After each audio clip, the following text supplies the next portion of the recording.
Hey guys, welcome to a commentary on the best movie about genetically engineered dinosaurs that there is. I'm Jacob, and if you don't know me, I do a show called Bad Creepypasta. I'm also an actor and writer. Hi, I'm Gemma. I am Jacob's girlfriend, and also that I'm a big movie enthusiast and hoping to go into directing and writing in the future. And I'm Zoe. Oh, weird, you're not finished. No, I'm finished. I feel like I talked over you there. Mm-hmm.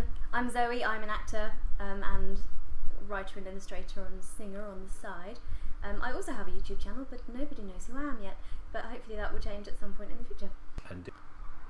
So if you want to put this with your own copy, if you want to sync this up with your own copy of Jurassic Park, you can do so at your own risk in 3, 2, 1, play. Right, so pretty old Universal logo. Doesn't look as sharp and shiny. This is probably my least favourite of the Universal logos, the 90s one. I like it because it's got that slightly grainy. See, I like the 70s where the word just appears over the world. Yeah, I'm quite That's my favourite happy one. with the 70s, 80s one. I don't know. I don't mind. I don't mind the 90s. So when did you first see Jurassic Park, then? How old were you? I think I was 7 because yes, I just moved down here to Ramsgate. So yeah, I was 7 years old the first time I saw this movie, and it absolutely blew my fucking mind. Should we turn it down a bit? Because I'm worried it's going to pick up too much on the microphone. Yeah, let's do that. And we'll probably get a massive copyright strike against the channel. Turn it right down. Yeah, 'cause it's on which like is a shame 40. because we'll miss all the good music, and the music's epic. Oh, because it's not like we know, we don't know the movie sort of internally in our own heads. Yeah, I could literally just play the movie without actually watching it anyway. Have you ever done that, like when you were sitting in detention, just ran a movie in your head? I was never in ran an entire detention, movie. Jacob. I'm such a good girl. No, I was never in detention either. You two were just smart enough to not go to detention when you got there. No, it's not that you're not No, smart they enough. didn't. We just weren't well, but we just knew when to behave so that we got away with it. Yeah. I first saw Jurassic Park when I was about 5 or 6 years old, and I absolutely loved it. But you could say that I went and saw it when, my mum kept saying, it's like the first time you saw it was when you were in my tummy in 1993 because that's when you were born. You're so young. Yeah. And I'm so old because I saw it at the cinema as a young teen, very early teen. Let me just stress that, not like an old teen. You were 25, weren't you? Let's be honest, when this movie came out. Yeah, I've been teenaged all my life. My mother was shocked when I was born. You're only 4 years older than me. It's not that bad. Well, I'm 4 years older than you, Zoe. No, I'm not. No. Well, I saw it at the cinema and I loved it so much that I dragged 2 other friends on 2 other separate occasions to see it again because it was just amazing. And it's the first time you'd ever seen kind of CGI on that scale that looked that real, I think. Absolutely, yeah. This is really kind of my earliest. The film had been out a couple of years when I saw it. I think I saw this in '96, so it had been out 3 years. So I saw it on home video. Mm-hmm. This films took quite a while to come out on home video back then. But yeah, I remember absolutely being completely enamoured with the special effects because I'd never seen anything like it.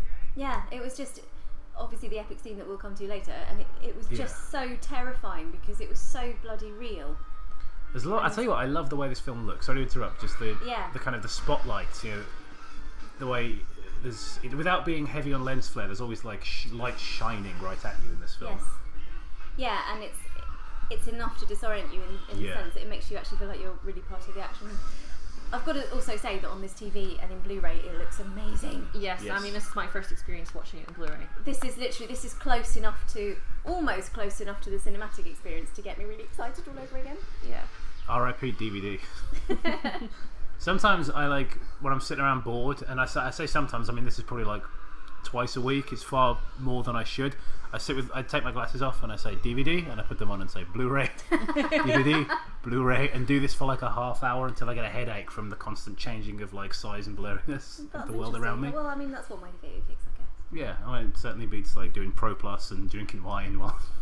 Well, we should explain that we're drinking wine because we were filming earlier today and we drank so much Ribena that we never want to drink any Ribena again for the rest of our lives as long as we live. Yeah, so basically, the reason we're doing this today is Zoe and I were shooting a scene together, and we had to play people drinking wine, but of course we were drinking diluted Ribena, and it was so sweet, it just honestly made me feel sick.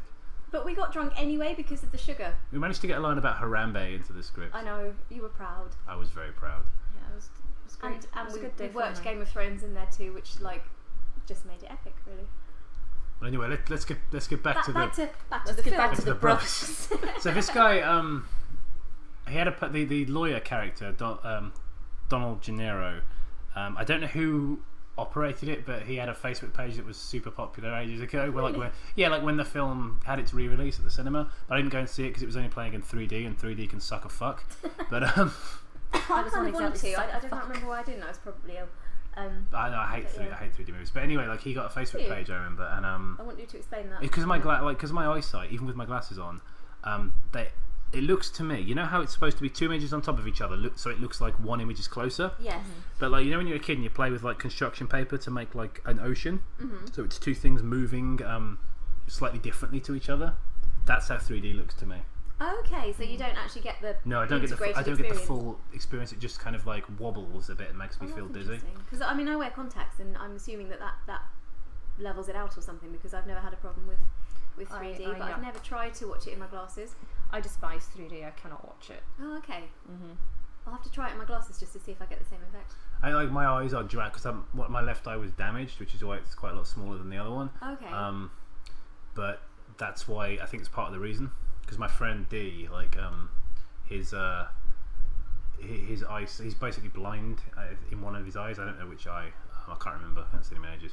But yeah, he can't watch 3D films because obviously it requires both of your eyes to be sort of tricked. So he doesn't bother because it costs extra to go and see the film slightly darker because he'll have the glasses on. So yeah, just getting slightly back to that, I remember loving that scene because I was obsessed with dinosaurs when I was a child. And there's Sam Neill and Laura Dern in the film. Just gets much better from here. Laura Dern's an amazing actress. She's brilliant. She is Have amazing. you seen Inland Empire? I haven't. No. I'll lend it to you because this must be seen. Okay, so Laura Dern plays the main character in Inland Empire, and we're going to talk about everything but Jurassic Park on this commentary. Clearly. We'll get there. Laura Dern plays the main character in Inland Empire, and David Lynch, the director, basically tried to campaign to get her an Oscar nomination, and he didn't have the budget to do a proper Oscar nomination, so he just walked around Hollywood with a cow with like a message board on it saying like Laura Dern, Inland Empire, David Lynch. Oh, that's brilliant. It's just like completely absurd, man. I know, but he's an amazing man. I love this computer technology. Like, it's hilarious. It actually looks like that is a cardboard box around the computer, isn't it? So they can see the screen. Yeah. I'm an idiot. I was going to say it looks like a cardboard box. It's so old. I mean, because there is a cardboard box around I actually could never tell that was a piece of cardboard when I watched this on VHS because like the picture quality is so low. I am. The little kid that comes up in a minute is like, that's not scary. I like to play Are You a Boy or a Girl with that kid. No, well, I just remember him from Nightmare on Elm Street 5 because he played the Jacob, I think it was, wasn't it? Look, you couldn't have this many people in lumberjack shirts in this day and age because you'd assume they were all lesbians. That's like especially Sam Neill with that haircut. Yeah, the lumberjack shirt is because it used to be like the short back and sides was like the calling card for a gay woman, thing, didn't it? But nowadays it's the lumberjack shirt. You see a woman in the lumberjack shirt, she's a stranger to the penis. Are you telling us that even Samantha lumberjack Neill song we're watching doesn't there? come out into there in at all? Let's See, it's Nightmare on Elm Street 5, The Dream Child. That kid, like, there's like the first Tumblr snowflake because I'm genuinely confused about that child's gender. I can see that. I mean, I know in my heart of hearts he's a boy, look at those luscious but feminine lips. But the eyes as well. If he just it's like takes that eyeliner. hat off, it just goes. Yeah, the hair comes down, and then Samantha Neill goes, "Oh, you're beautiful." He's like Finn. Just it's all hair. Oh, that's gross and hideous and scary. I'll stop. I always found this bit quite creepy when I first watched it. It's just the way he speaks. Literally, about it. this entire scene exists because Sam Neill, made a name for himself in like cult horror films. So they were just like, "Oh, Sam, can you be scary? Because that's like a thing you do."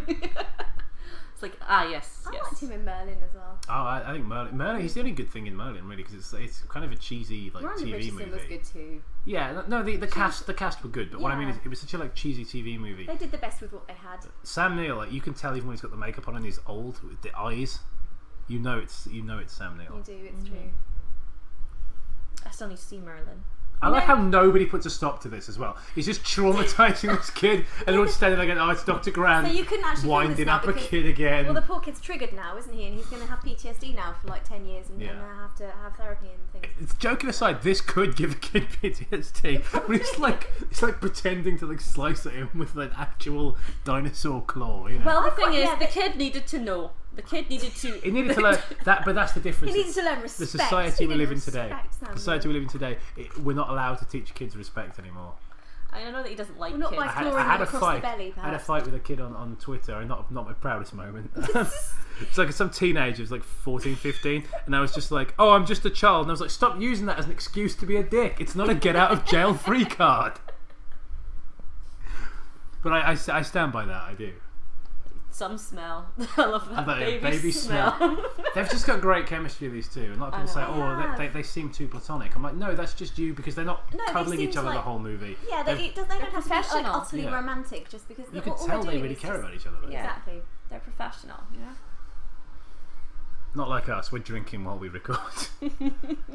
That's completely professional. Given that we were high on Ribena and now we just need to calm ourselves down, so this is actually just the counter. We're drinking wine for the calm down. Yeah. Perhaps the Pro Plus was a bad idea. We'll see what happens. Yeah. I actually think mine's starting to kick in now because I suddenly feel really odd.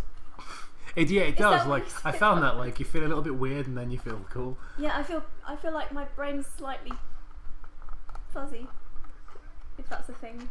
Look at Richard Andrews. He's like. I was going to say David Attenborough there. Sorry, carry on. But he's like an angel, all in white, isn't he? He's brilliant. Yeah. I have a funny story about him. I think Steven Spielberg was telling us in some documentary I was watching about Jurassic Park, and apparently like they had a massive storm while they were filming. You know, like because there is a storm in the story, but they actually had one for real. So some of the footage they get in here like is of the actual storm. Oh, really? And Richard Attenborough slept through the entire thing, and they were all shitting themselves and really scared. And Steven Spielberg was wondering if he was going to die and everything. And Attenborough slept through the whole thing. And when cool. when he asked him about when Spielberg asked him about it, he was like, "Stephen, darling, I lived through the Blitz." That's brilliant. That is brilliant. It's a shame that he's dead. Tip my hat to him. Yeah, all the cool people are dead, man. I know, it's true. Well, Sam Neill's still alive. At the Laura time of recording this commentary. Yeah. Don't jinx it. to sound like an SJW for a moment, it's 2016. As of August 24th, 2016, he's still alive. It is the year of dead celebrities. I've got a movie coming out this year that we recorded ages and ages ago. Dead celebrities, though, isn't it? I mean, where somebody makes a crack about David Bowie. Someone's like, "Oh, who do you think's God's favourite son?" And he says, "Oh, it's got to be Jesus." And he goes, "No, but out of the ones that are alive." And he goes, "David Bowie." We shot that scene in like 2014. No, really? And and it's like, well, do we have to dub over it now? We're probably going to leave it in the movie, but fuck it. Do you know what I mean? I think you've got to, you've got to leave it. When you got the film probably set in 2014. Anyway. Yeah, screw it. Do you know what I mean? Just say that the film takes place in 2014. People will just think that you put that in there afterwards, though, which is annoying. You have to just keep reiterating the point. I must admit, considering Richard Attenborough is not Scottish, he's got a pretty decent Scottish accent in this. It's quite a gentle little... Yeah. It's like Edinburgh. Yeah. I think because he's obviously quite posh, isn't he? In the role. I mean, he's posh in real life, of course, but he's posh in the role. So he's not putting some ridiculous, broad, Highlander kind of voice on. No, it's nice and gentle and just there's just enough of a twang. Yeah, he's not going full Connery. Yes. No, it's not. Thank God. Or full Connolly. What did you guys think of CGI Billy Connolly in The Hobbit? That was strange. What the fuck was that about? I found that very odd. Apparently he was too sick to go and film it. Which is a shame. Yeah. Because he's got like Parkinson's or something, or cancer. Parkinson's. It was verging on Uncanny Valley though, wasn't it? Because it was just kind of not quite. It was there, but it wasn't there. Right. It's like CGI Jeff Bridges in in Tron 2, which is some of the worst like humanoid CGI I've ever seen. Tron 2. Oh, we should have done that. Why are we living in an age now where CGI isn't as good as it was back when they made this? Actually, that's a really good question. Well, the thing is, the dinosaurs to me still look amazing, real, like properly real in this. Even the recent, like Jurassic World. Yeah, I think this has better effects than Jurassic World. I do have a theory actually about the CGI thing, and I think it's made filmmakers lazy because it's too easy. Yeah. And I think the thing is, then it was still used as an asset to your effects, so just an extra, something that makes them amazing, but you'd still use models and you'd still use animatronics and you'd still use other things to kind of offset it. Mm-hmm. But whereas now these films are made where every producer, director, writer, whatever, just goes, oh yeah, we can do that in post. Yeah. So it's literally just left to someone sitting in front of a computer. who may not have the same vision, you know. And I think that's why it's not as effective anymore, because instead of being used as something to make it more intense, it's just used normally, like an everyday thing. I think you've absolutely hit the nail on the head. Do you want to just check if we're still recording real quick, because your computer's got a screensaver on there? But yeah, you've absolutely hit the nail on the head, I think. So, you know, I was doing some extra work, so you know, on a I won't say what the film was, so I don't want to insult anyone involved, but the director, very, very big director, came out, and he just was like, okay, he took the camera. Well, he didn't take the camera as in take it off the DOP, but he was talking to the DOP and sort of like pretending to hold the camera with his hands, and he was saying like, okay, so the monster's going to come here and you're going to follow like this. So they were doing a CGI shot just on the day, like without any CGI people there. Crazy. Prepping what the lighting needed to be and stuff. Now, back when they made this, every shot they needed computers for was absolutely kind of specialised. Yeah, it was choreographed as well. Whereas they were just, you know, going handheld and going, okay, now we're going to check the monster in. Now that film is not out yet, but I know for a fact that scene is going to have a cheesy looking monster in it. Definitely. It's not going to blend with the background properly. It's laziness. I'm sure and you'll that's the point thing. out to me. It's because I mean, okay, I'm completely going off the wall and not talking about Jurassic Park here, but just while we're on the subject of CGI and things like that, it just reminds me of the first Alien, because in the commentary, Ridley Scott says that the first, you know, the face hugger thing, when you saw it inside, it was just his hands. It was his hands in latex, wasn't it? And just kind of like the light shining behind them. And when the egg opened, it was I think they'd just got tripe or something from the local butchers, and they were using that. And because of that, it was organic and squelchy and nasty and real. Yeah. And there's something about films before too much CGI, but that just that was before any CGI. Yeah. There's something about the reality of it, and oh my god, Jeff Goldblum's here, and I have to stop talking because I love him so much. I mean, that's the thing, like, I actually know people that don't like Jeff Goldblum, and I don't believe them. It's a nice fucking segue though, isn't it, going from Alien to Jeff Goldblum, because Jeff Goldblum clearly is an alien. Yeah. Like it's quite it is like aliens observing us for all of 20 minutes. He's a hot, tried to make an actor that would suit Hollywood. I just love his quote. Where it was just like, people come up and ask me if I pronounce my name Goldblum or Goldblum, and I just say to them, "How dare you speak to me?" just that thing. He's made his life playing. It's ironic because he plays nerdy characters that are also insanely hot. You know, like this guy in particular. But that sort of stuttery way he talks, that's his kind of his signature, isn't it? I'm not a fan of him in the second Jurassic Park movie. I thought you were going to say in Independence Day Resurgence, which we won't talk about. Fuck Independence Day Resurgence. Yes. That's a movie I didn't understand. Like, I the minute I was out of it, I had to ask you, because I went to see it with you, didn't I, yes. Gemma? And it was just like, what did we watch? What was the story? And we couldn't piece together what the plot was of the film we just watched 5 minutes ago. And I just kind of went, but Jeff Goldblum and Bill Pullman were good. It's the helicopter moment. We have to appreciate this moment. Music's beautiful. I love the music. The soundtrack to Jurassic Park is absolutely gorgeous. John Williams is a fucking genius. Well, yeah. I mean, actually, I don't think he's written a bad soundtrack ever. It's just. I mean, it's just so iconic. I mean, you cannot hear that. And think of all the great work he's done. Jurassic Park, Star Wars, Jaws. Didn't he do Harry Potter? He did do Harry Potter, yeah. Well, I mean, the soundtrack to Harry Potter is decent. I think it's excellent. I don't like the Harry Potter film, so I can just say, talking entirely about the music. The music is fantastic in Harry Potter. Well, he is a proper composer in the traditional sense, you know. Not that other composers aren't, because that sounds awful. But I just mean that. You know, I think that kind of music is the sort of thing that will be remembered in hundreds of years' time, in the same way that Beethoven and Bach is now. And you're absolutely right, Zoe. I think like it's the kind of music that people will just listen to for pleasure. Because I often listen to the Jurassic Park soundtrack. I do. You know? Certainly when I'm like writing or something, you know. Inspirational, you know. Yeah. Oh, it is completely very inspirational. Yeah, he is completely one of those composers. Okay. I think my mum's about to ring the home phone, which might kind of completely muck up the call. Well, you can take a moment out to have a chit chat on the phone, as long as you do it like out of the room. I might have to do that. There we go, guys. This is a complete thing that we planned. We'd scheduled a day to come and record, and Zoe couldn't even be bothered to let people know. I did let her know. I think she thinks everything's over by now. My mummy, bless her, she likes to be chatted to. It makes her feel happy. Aww. I'm just going to quick text her, tell her not to ring the home phone.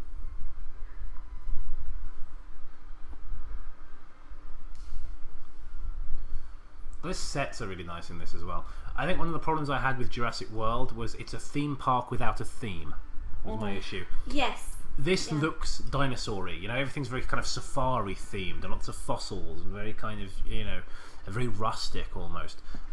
Jurassic World just looks like the future. Why would you make something about dinosaurs and then theme it futuristic? Well, dinosaurs are literally the opposite of futuristic. That's like when they obviously did the Flintstones. They did the Flintstones Jetsons crossover.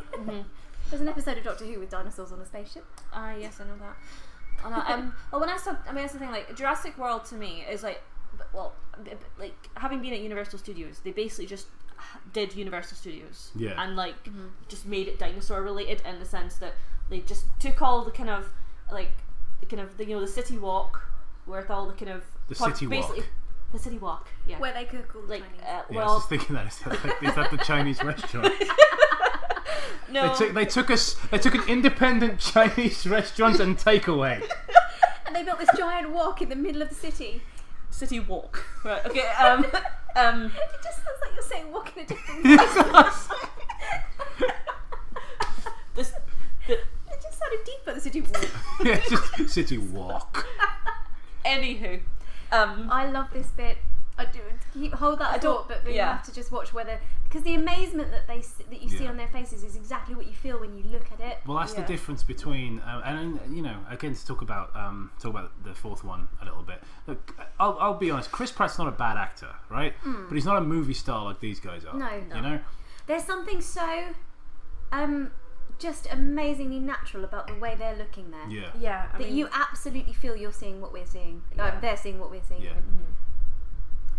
absolutely. Apparently, they were just looking at like a big stick with like a circle on it as like a reference point. I'd really quite like to see that. I would have liked to see that as well. So, what were you saying about the independent Chinese restaurant and takeaways that they made a movie out of?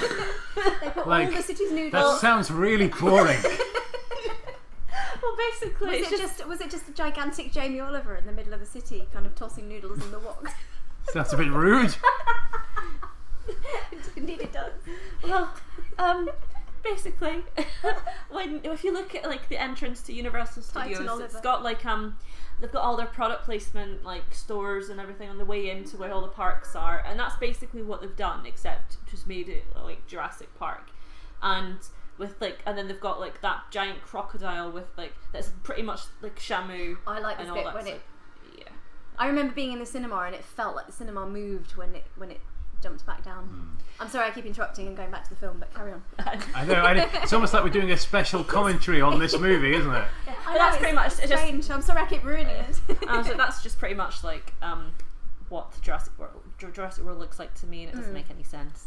I never understood the like feeding a shark to a dinosaur thing. I also love this bit. I love the way the shot's framed with her in the middle and her reaction in the background. Yeah. And then I just love him fainting. Spielberg's a genius. You know, this is one of his. That was framed properly. It was just beautiful. You know. The thing is, you know, as you say, Spielberg's done a lot of different genres. And he's worked on a lot of different genres. He's done a few big special effects pictures. For my money, this is his best big special effects picture. Yes. It just gets everything right. God, Samuel's so great, isn't he? Just like a little bit of just on his face, and the acting is so good. He just sells everything. Does that little bit there still give you tingles? It still does for me. It still when makes you see all the dinosaurs together. Yeah. It's beautiful. And just because it's the dream of every child that loved dinosaurs at school when you're learning about them, and look, and he's crying as well because he's so happy to see his theory. Yeah. You know, it's absolutely beautiful, isn't it? Yeah, it's perfect. They're just such brilliant actors, and they actually portray it on this, and they portray like that this is really happening. I love it. And I think Spielberg was always great with actors. You know, he has been throughout his career. You know, a lot of directors they're either visual directors or they're action directors or they're actors directors and all these different things. Spielberg is all of those things. He is, absolutely. And he's got this talent for just making every story perfect, the way it follows, the way you get introduced to the characters and everything's quite slow, but then there's still this wonderful sense of what's to come. Yeah. I mean, like, say what you like about like how his how his career came from after this. I mean, there's been some hits and there's been some misses, but you can't deny that what he has done is revolutionary. Yeah, he's one of the best filmmakers in the world. What he is he's not just a filmmaker, no, he's a master storyteller. Yeah. That's exactly what he does. His name will live on forever. Yeah, and the guy's a visionary. You know, there's there's no one in this room that you know, we're all, well, two of us are filmmakers and everything. Do you know what I mean? We're all involved in movies, and there's no one in this room that can throw a stone at this guy. Do you know what I mean? No, like absolutely. the guy, he's not that we dare to try. I mean, for goodness sake. That's what I'm saying. But the guy's a unique visionary. Steven Spielberg, will you please hire us? Yeah. We would like you to hire us because Yes. you know, that would be nice. Yeah. It's just like, we should just call this the Sucking Steven Spielberg's Dick podcast. Let's do that. Yeah. I'm not good at titles. I'm not. It's not a punchy title. Has someone got a better name than that for it? They can get the point across. Well, there are 3 S's in there. Suck Steven Spielberg. Yeah. The Steven Sausage. Spielberg sausage suck. Spielberg's sausage party. Yes. Should we do a commentary on Sausage Party after this?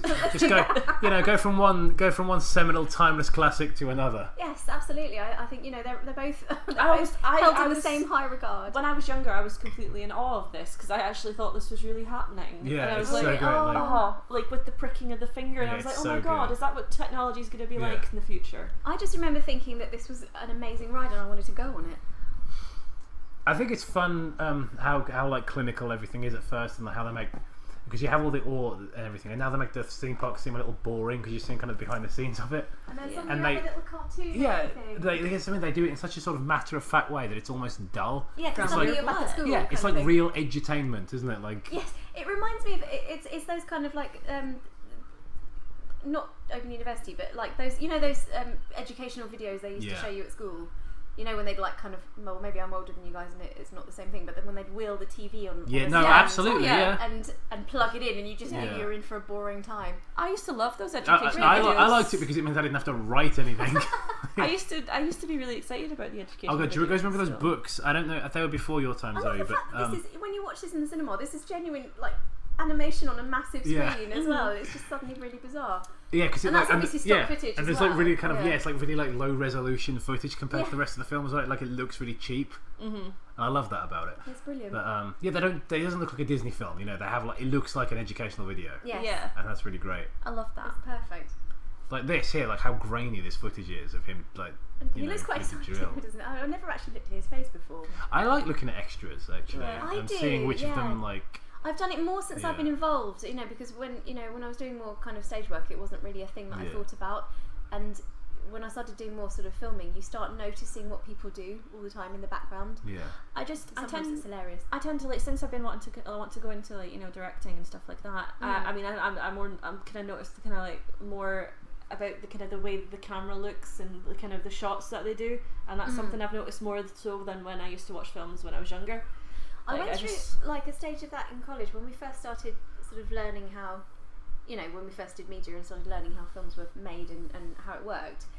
I went through a stage of not being able to watch a film without noticing every cut and Yeah. noticing every angle. I got over it. It passed again after a little while because otherwise you can't watch a film and actually enjoy I mean, it. he's clearly just wearing some kind of DIY garb there, isn't Yeah, he? pretty Like, much.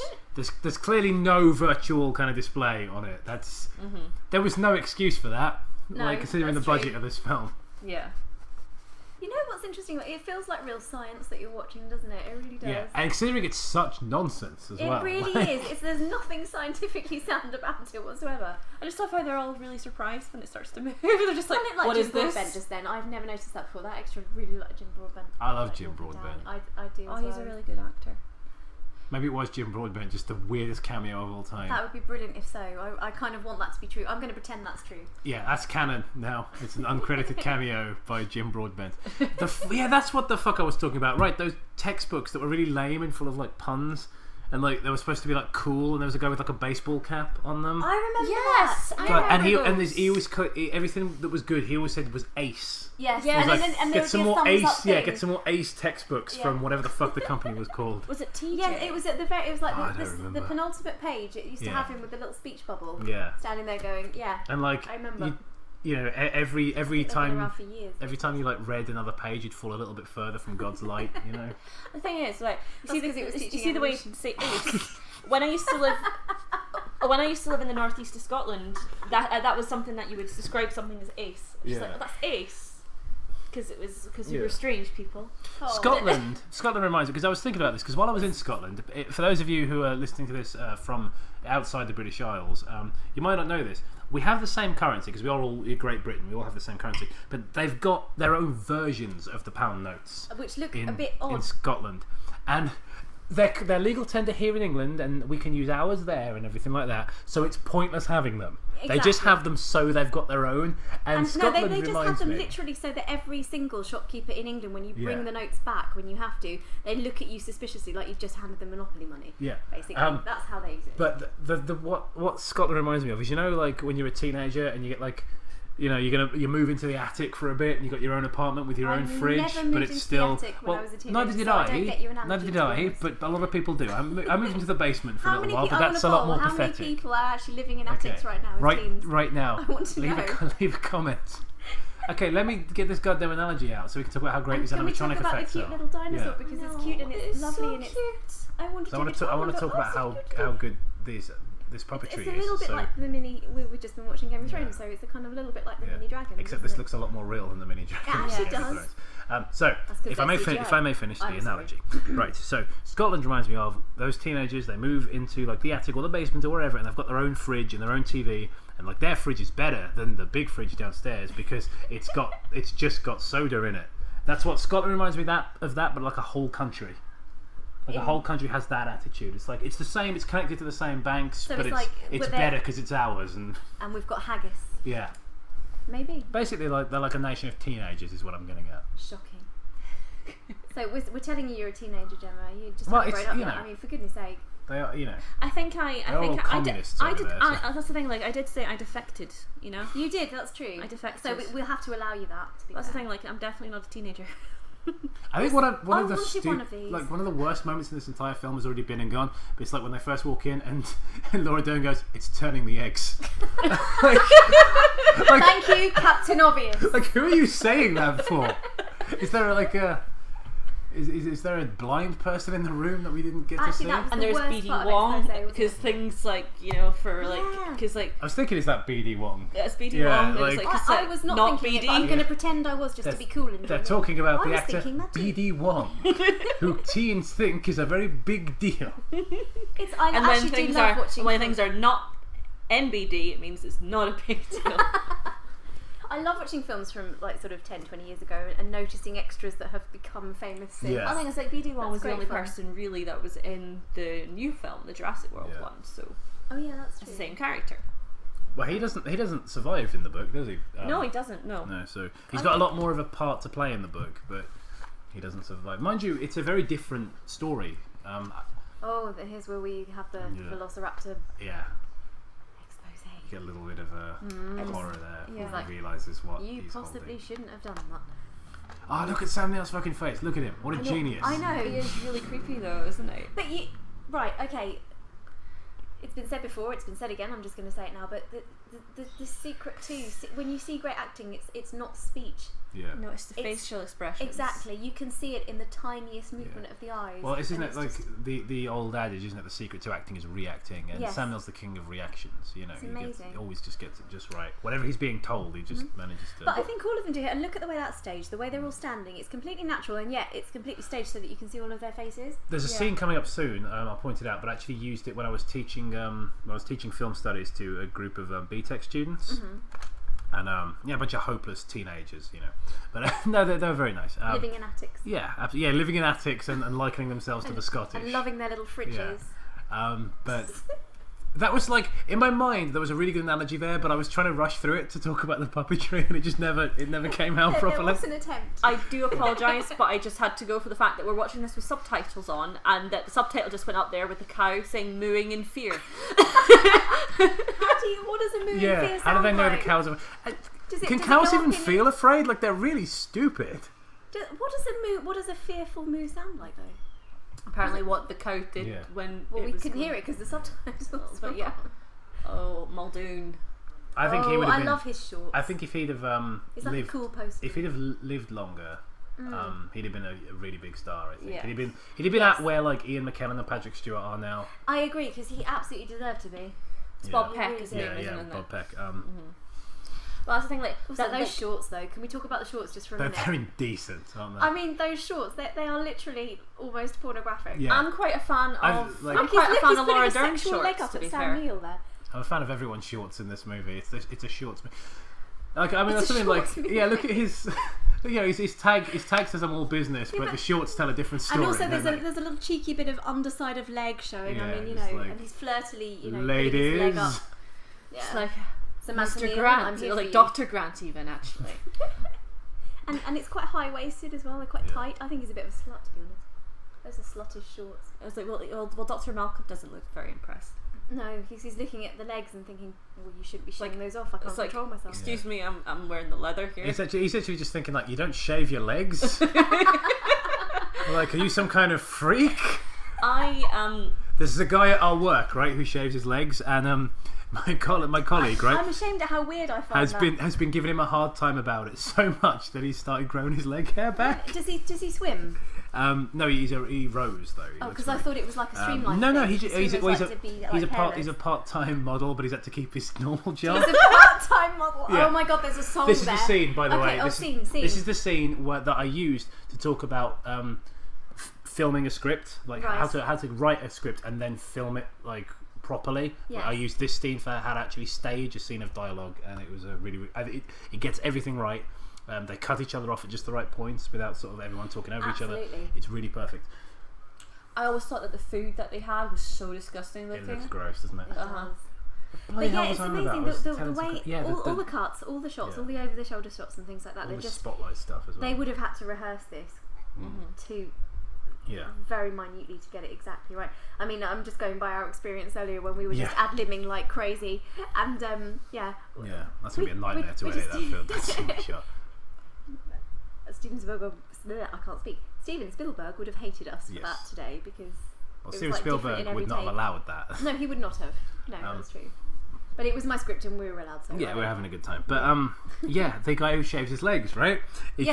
And to the point where my colleague rinsed him so much he started growing his leg hair back. So what we're gonna do is me and my colleague, we're gonna both shave our legs and then come in with our shorts on and just be like, do you not shave your legs? And make sure you baby oil them so they're all like baby smooth. And we're just going to go in and just be like, Sam, do you not shave your legs, mate? What are you, some kind of freak? Shave that off, you look like Harambe.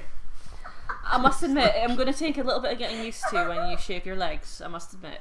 You should enjoy running your hand up and down the silky Look how fast my beard grows. You think I'm going to have shaved legs for long? No, but even so, just at the same time. Supposing it never grows back and like you're hairless forever. Oh my god. And then you only have beard hair and you'll have to like sob at night and try and stick beard shavings onto your legs so that you feel manly again. Should we actually talk about the film for a bit? I don't know if anyone's shooting. I don't know if anyone's still listening. I think everyone's like. I'd be quite impressed. I think everyone's hit dislike. They've unsubscribed. They've medals for anyone that's still listening. And in fact, they've sent me death threats. Comment to tell us you're still listening. What did I just say? Knickers. I had to get the word knickers into Darkland, by the way. In the original script, there's a line where someone says she's pulling her pants up, and I was like, no, it's got to be knickers. Knickers is an amusing English word. Because obviously Peter doesn't play that character. He plays the old man at the yard sale. But I was like, we rehearsed it with Peter, if you remember. That's true. Is this what your wardrobe just at the time? I think I finished mine. Oh, it wasn't cast at the time. So yeah, when he was just like, she's struggling to get her knickers up, and I'm like, it's so funny. The word knickers is absolute comedy gold. My dad used to call them manhole covers. Manhole covers? Okay, here's one thing I never understood, right? I'm just glossing over manhole covers because the more I think about it, the more I want to vomit. Okay, so what I don't understand about this film is when she's in the car earlier, I just reminded because they're talking about the poisonous plants. Yes, yeah. And she's saying this species of veriformin or whatever it is has been extinct. Yeah. Yeah. How did they get the plants? Like, was there? Well, they must have just grabbed it on the way past because No. I mean, how did Jurassic Park engineer a plant from That's a very good millions point, of years ago? That wasn't mosquito DNA fed. That was never explained. Maybe there was it? a different. Is that explained in the book? Maybe No, I haven't read the book. I'm ashamed to say I haven't read the book. It's very good. It's a lot darker than the film. Like, I've read The Lost World. I could see why Spielberg would change it because it's Spielberg stuff isn't particularly violent and the book's really violent. True. That's true. I love it. It's like the blood-sucking lawyer. I do like Michael Crichton. His novels. Yeah. I do think they're great. Also, Gennaro is quite heroic in the he survives for one thing. I think he survives. Oh, really? Or Yes, he it might. does. Yes, it does. Oh, time for the kids. But yeah, he's really tough in the movie. He's a bearded man, like, and he's and he's quite heroic. And even rather than running away and leaving the kids, he actually goes to save them at one point. Because I think because in the book there's a character named Regis who's like a complete coward. In fact, he would have been in the first few drafts, because I've got a book at home, The Making of Jurassic Park. I got it from a charity shop. It's all battered up, but it is a really cool book though. Yeah. And there's early storyboards in the back, and he's really? referred to as Regis in those storyboards. So that's in interesting. early drafts of the script, they would have been two separate characters, but they fused them into one character, as they often do. It just makes sense. Yeah, doesn't they do it in Game of Yeah. Thrones all the time, and they did it on. Yeah. One that immediately springs to mind actually is A Scanner Darkly. They fused Charles Frith and Yes. Jerry Fabian into one character. Now, can we just talk about what a genius advertising phenomenon Jurassic Park was? Because they had their own merchandise in the movie. Yeah, it's great because it's at a theme park, and Jurassic Park is the name of the theme park as well as the name of the film. It is. Yeah, it's a merchandising dream, isn't it? It really is. Because they even have at one point they have all the merchandise in the gift shop, don't they? Including the Making of Jurassic Park That's book right. and all that, and yeah. I just before, like, when the kids arrived, I just love the look on Dr. Grant's face when he sees the fact there's kids there, and it's a look of proper fear. It really is. It's a more nice fear little arc, than when isn't he it? realised they'd bred Yeah. raptors, actually, isn't it? It's a nice little arc for him about the kids, which is why I hate Yes. Jurassic Park 3 so much. That kid's face, though, my goodness, it is creepy. I mean, wouldn't He's you quite- want to slap him? He's quite fond of kids in the book as well. That's another difference. Like he's that's quite interesting. he's not. I'm really going to read the See, book, actually. I don't think that with the way Samuel portrays Dr. Grant that he would be like kids. No, you know? there's things like this. Films and books are obviously very different, and the For a good reason. storytelling is different, and the way character development and arcs work is different, and it's a nice little story the way he grows to like the kids, and it obviously because he's having that trouble with his girlfriend at the beginning with Laura Dern, that she wants kids and he doesn't, and obviously by the end of the movie he's cool with the idea of them having kids, and that's very sweet. That's part of the nice, reason yeah. they absolutely stay together forever, and Jurassic Park 3 is not fucking canon in my head. that really Jurassic made Park me 3 upset. made me sad because of I that was so particular, sad. because of that reason. Jurassic Park 3 is not in my head canon. Did you just use the word head? I did. You did say headcanon. I'm Go ashamed. back to Tumblr, you absolute. What if I say something problematic, like I call my penis a jizz cannon? Is that? Well, if Can I get off Tumblr now if and you're join the truly normal using world? the word headcanon, then you'd be shipping Samuel and Goldblum. Yeah. Well, no, I only do that on a weekend. Is it a weekend right now? No, it's not. Not quite yet. No. No, it's a Wednesday. It's a hump day in America. Hump day. Or do they not have Wednesday in America? Just Monday, Tuesday, hump day, Thursday, Friday. Well, they like to call it hump day for some reason. Well, that's like because you're over the hump. I thought it was supposed to be when everyone was most pissed off. I thought that's why it was hump day. And I was like, hump Everyone day. had the hump. I thought it was when everybody decided to post pictures of their humps on. I just thought it was when everyone shagged. I was like, was it something to do with camels? Are you confusing America with Saudi Arabia? Is that the day when everyone conserves water because they just consume from the humps? Apparently, it's like because everyone hates Mondays, and then Tuesdays is just and then when you get over Wednesday and over the hump, and then you're the Thursday. I hear Friday. Andrew Garfield hates Mondays. I don't know if that's, Tell me why. if that's true. Oh. I want to shoot. We've missed the whole bit where day they first go Yeah. through the gates, and I have to say that I love that. When in the cinema, you felt like you were going through Yeah. them with going through Yeah. the gates with them. I mean, it was just amazing with the music and the thing, and it's really exciting, isn't it? You get that feeling of being a kid at a theme park. Who is Richard Kiley? Is that a real celebrity? We spared no Because expense. he says the voice you're now hearing is Richard Kiley. Can we look it spared up no now? expense. And just Yeah, I'll grab my find phone. out? Yeah. Oh yeah, we're living in the future. We can just We check can on our just check. phones. Isn't it amazing? Okay, I'm not connected to your Wi-Fi for some reason. Okay. There we go. Now I am. Alright, okay, fine. Lovely. It's my phone being weird. I would check, but I've got to have a quick look on Simpsons shit posting for a moment. Which I mean to check. Dr. Hibbert. Right. Stop getting confused and distracted. Isn't Laura Dern like just it. absolutely beautiful? She's lovely. She absolutely is. She's kind of got- scary looking though, isn't she? Yeah. Like, I don't find her scary looking. I like just because think the way, she's especially when she like perfect. cries or whatever, like she has like the way she moves her mouth. She's she's something all- creepy about. she's all done kind it, of- especially when you see her in Inland Empire. Like, Oh, yeah, he is. or- He's a television actor, Richard Kiley. Okay. He was the Thornbirds, Blackboard Jungle. He did quite a few. These are films, I think. He was in Phenomenon with John Travolta. Yeah, he's like Yeah, TV so he actor. was And that is really him doing it in this. Yeah. Ah, okay, fair enough. But he's playing himself in this. There's Samuel L. Jackson.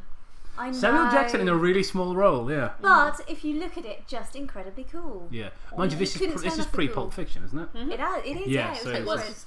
I mean, Quentin Tarantino was the one that restarted his career, along with like John Travolta and Bruce Willis. I've just reminded of a conversation that you and I had a little while ago, which was about when you watched this film, you thought that this character, this guy, was incredibly fat. Yeah. And now he's nothing compared to how obese people can be. I know. You look at some of now. the land whales walking around today. I remember, I watched this film with my uncle when for the second time I saw it. I was like 9 or 10, and he kept the first time he comes on the screen. You know, when they're in the when they're at the outdoor scene, and he puts the shaving foam on the tart. Mm-hmm. And by the way, there's no shaving foam on his hand when he pulls it back up. So weird continuity error. But Continuity. yeah. But he come in and he just went, "What a fat fuck." And it really made me laugh as a kid hearing that kind of swearing coming from my uncle. But our perceptions have been warped because Yeah. he doesn't look as fat as he used to look when I first watched the film. Actually, I mean, the actor I've forgotten his name. It's Wayne Knight. That's it. Yeah, Wayne Knight. He's actually lost a lot of weight now since then. Oh, like, really? Usually he's quite thin. Cool. And I mean, obviously that was when he bit's was at his amazing. prime in Seinfeld. So that's why, like, So I have to take a moment to talk about the background. I mean, my goodness. Yeah.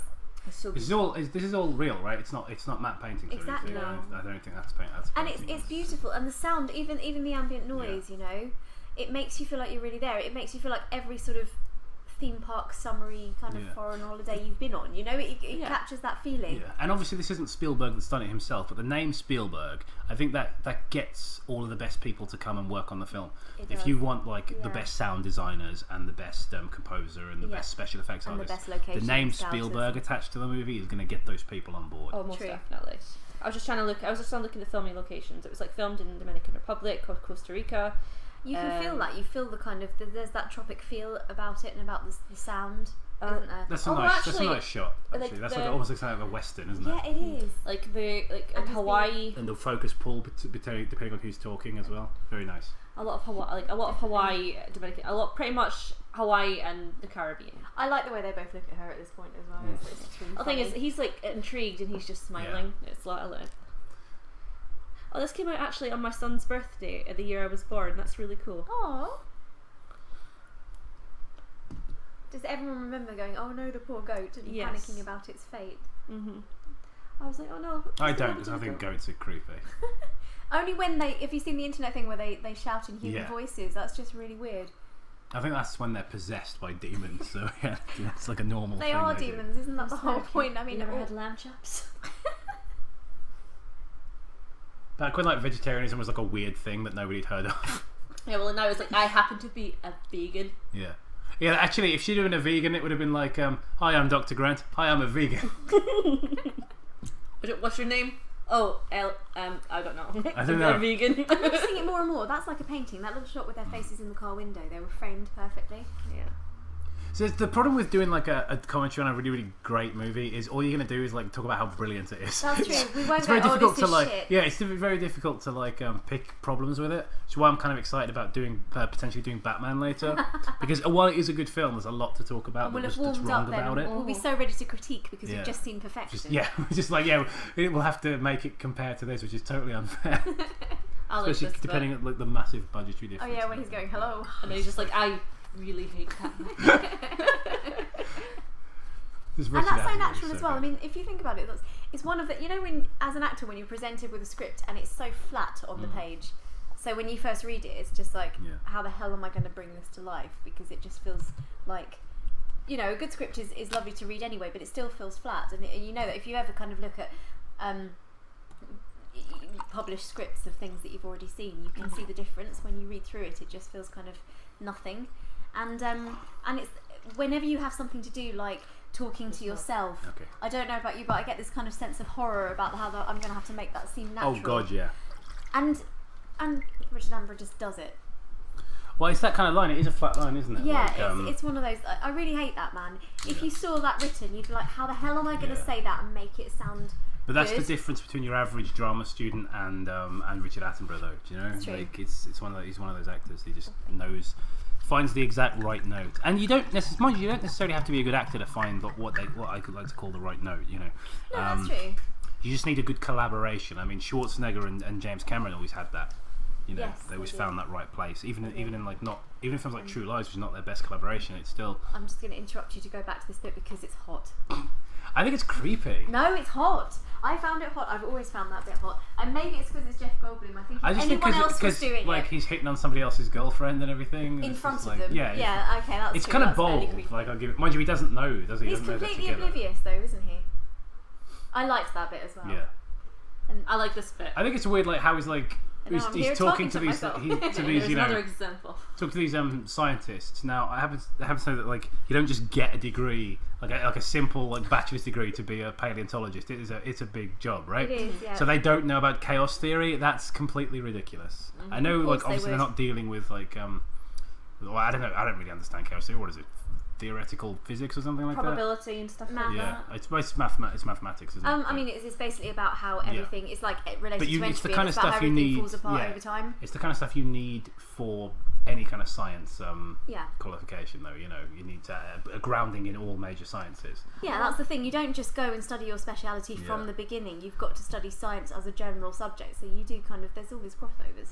Well, the thing is, as well, Oh my Physics god, one is of my the purest, favourite though. scenes. One of my favourite scenes is coming up. Maths and Yeah. physics are the purest sciences. Because I like listening to people talk about physics. Like theoretical physics is really fun when you're like really baked and someone's just. I've never listened to it. Like, I love the theory, but I don't understand the maths. Which Yeah, that's you know, yeah. I'm terrible at maths. So I love I was listening to it and actually- imagining it, but it's just the actual equations are beyond me. I was better at maths when dealing with physics than I was at maths and actually doing Just maths. an actual Yeah, maths. no, I agree with you on that because I think just maths in and of itself is too abstract. So, wait, physics obviously on a grand scale, no, but like physics at like GCSE level, there's a grounding for the mathematics. You know, Yeah. in physics. Well, There's- that's why God, that is real. It is, Look isn't how it? good I've, that looks. I've always I know. thought that. I always thought it was real. Like the way the tongue moves and like the little beak moves up and down. I mean, how many puppeteers do you reckon that was? I'm gonna look that up. How many Do it. puppeteers? And, Because that's the thing. They didn't use CGI there because it wasn't necessary. Because it wouldn't have made it a real experience. yeah, they didn't need it. No, No. exactly. Well, I was like, I really believed that was alive when I first saw it. yeah, me too actually. Yeah. And the way that they're reacting, I mean, Laura Dern's, they're just so happy and they're so emotional about it, and it's exactly how you would feel if you were there and experiencing the same thing. You know, there's, think, just, like, it's there's so nothing sweet. fake about it, about the way they're reacting. She's just like really sad, like crying with happiness, basically. Yeah. Mm. And like, I love that, which is like she was always my favourite when I was a kid, and that's the most beautiful thing I've ever seen. It's just Yeah, like, it's so lovely. lovely. Yeah. Mm-hmm. And this bit, which is gross but very realistic. Yeah. Yeah, like the way the tongue moves and the saliva on it, you know. And like, yeah, the mucus in the nostrils. I mean, there's a lot of different people in different departments working on that. Some people doing animatronics, and some people actually doing the squishy makeup and stuff. Right, how many people actually puppeted this? All right, I've got something up on the screen here. I like this bit too. Well, that's the thing. Like, it's now been ruined for me because of that whole, like, you know. We'll disregard the internet meme Yes. based on this. We won't look at that. Mm-hmm.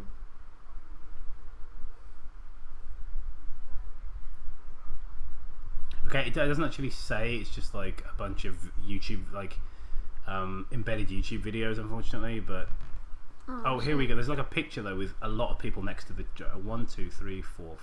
Okay, one of those is Sam Neill. That's interesting. And this okay, so Sam Neill, Stan Winston, and Spielberg. So I won't count them. But there's like 1, 2, 3, 4, 5, 6 people. With the Ray Winston. I say Ray Winston, is that the person I'm thinking of? I think you're thinking Stan of Winston. films. I'm thinking of Stan Not Ray Winston. Ray Winston. Yeah, I'm thinking of Stan Winston. Yeah. Ray Winston's Lock, Stock. Yeah, no, I'm thinking of as in the guy who designed the dinosaurs. Oh, right, He okay. probably would have been involved in the actual puppeteering as well. Yeah. So yeah, quite a lot of puppeteers moving that one effect. He's got a very intense face, hasn't he? Yeah. Who? Robert Peck. Peck, yeah. Yeah. I think Samuel Jackson as well. But Yeah, but Samuel right Jackson's there, kind of in a very small role, isn't he? He's kind of like pushed to the back to be up. stage. Yeah, he's literally in a role that requires him to be upstaged by everyone. and he still yeah. manages to be cool And to think what a big movie star he is today. Yep. Oh, that little anger thing. Look how cool he is. Yeah. My God, Just the man walking is up gorgeous. to some feces, yeah. Looking all muscly Man, that's a and big pile of shit. The Fly was when I first saw Jeff Goldblum. I love The Fly. The Fly is amazing. Amazing. I think it's probably his best performance. Definitely. Yes. I would agree with that. But I think Cronenberg's great at bringing good performances out of actors, though. I mean, you look at James Woods in Videodrome, absolutely brilliant. Yes. Oh, James Woods is amazing in that film. And I can't remember his name now. Robert Pattinson in Cosmopolis, absolutely Still need fantastic. to see that. Yes, Not a big Robert Pattinson fan, but he absolutely nails that role. Okay. I think So, I mean, it just goes to show that it's direction and editing and things like that, the script, and all of it has to come together to create a good performance. And Naked Lunch. Yeah. And Roy. In fact, everybody in Naked Lunch, even like Julian Sands is really fun in that movie as well. Yeah. That's just I think as well. And I know that you're not a big fan, but Scanners, like Michael Ironside as well. I haven't watched Scanners. I love Scanners. I love Michael Ironside though. Well, actually, right. I made Tom watch the first episode of the original V series the other night. Have you ever seen? I've seen V, and I've also seen the remake that they did with. Yes, the remake sucks. I've seen Monica. The remake is okay. I liked the remake just because I'm a massive fan of V and I've loved it forever. And just I think season 1 is okay of the remake series, but then it goes way off the deep end. Mm-hmm. But I was just going to say because I mean V gets really good when Michael Ironside shows up. Yeah. Mm-hmm. It's like amazing. It starts off very slow. And then so this is footage of the real storm they had. Oh, this is the real storm. Okay, that's why it looks a bit grainy because they didn't actually prepare it looked obvious video clip. Yeah, it clearly is. Like they didn't even. What, you couldn't have cropped out the like fucking Windows Media Player shit at the bottom. I'll have you know, Windows Media Player is how I started out. Oh, I loved Windows Media Player like when I was younger. Like that. But that's so exactly cool. how it looked. Like. Exactly.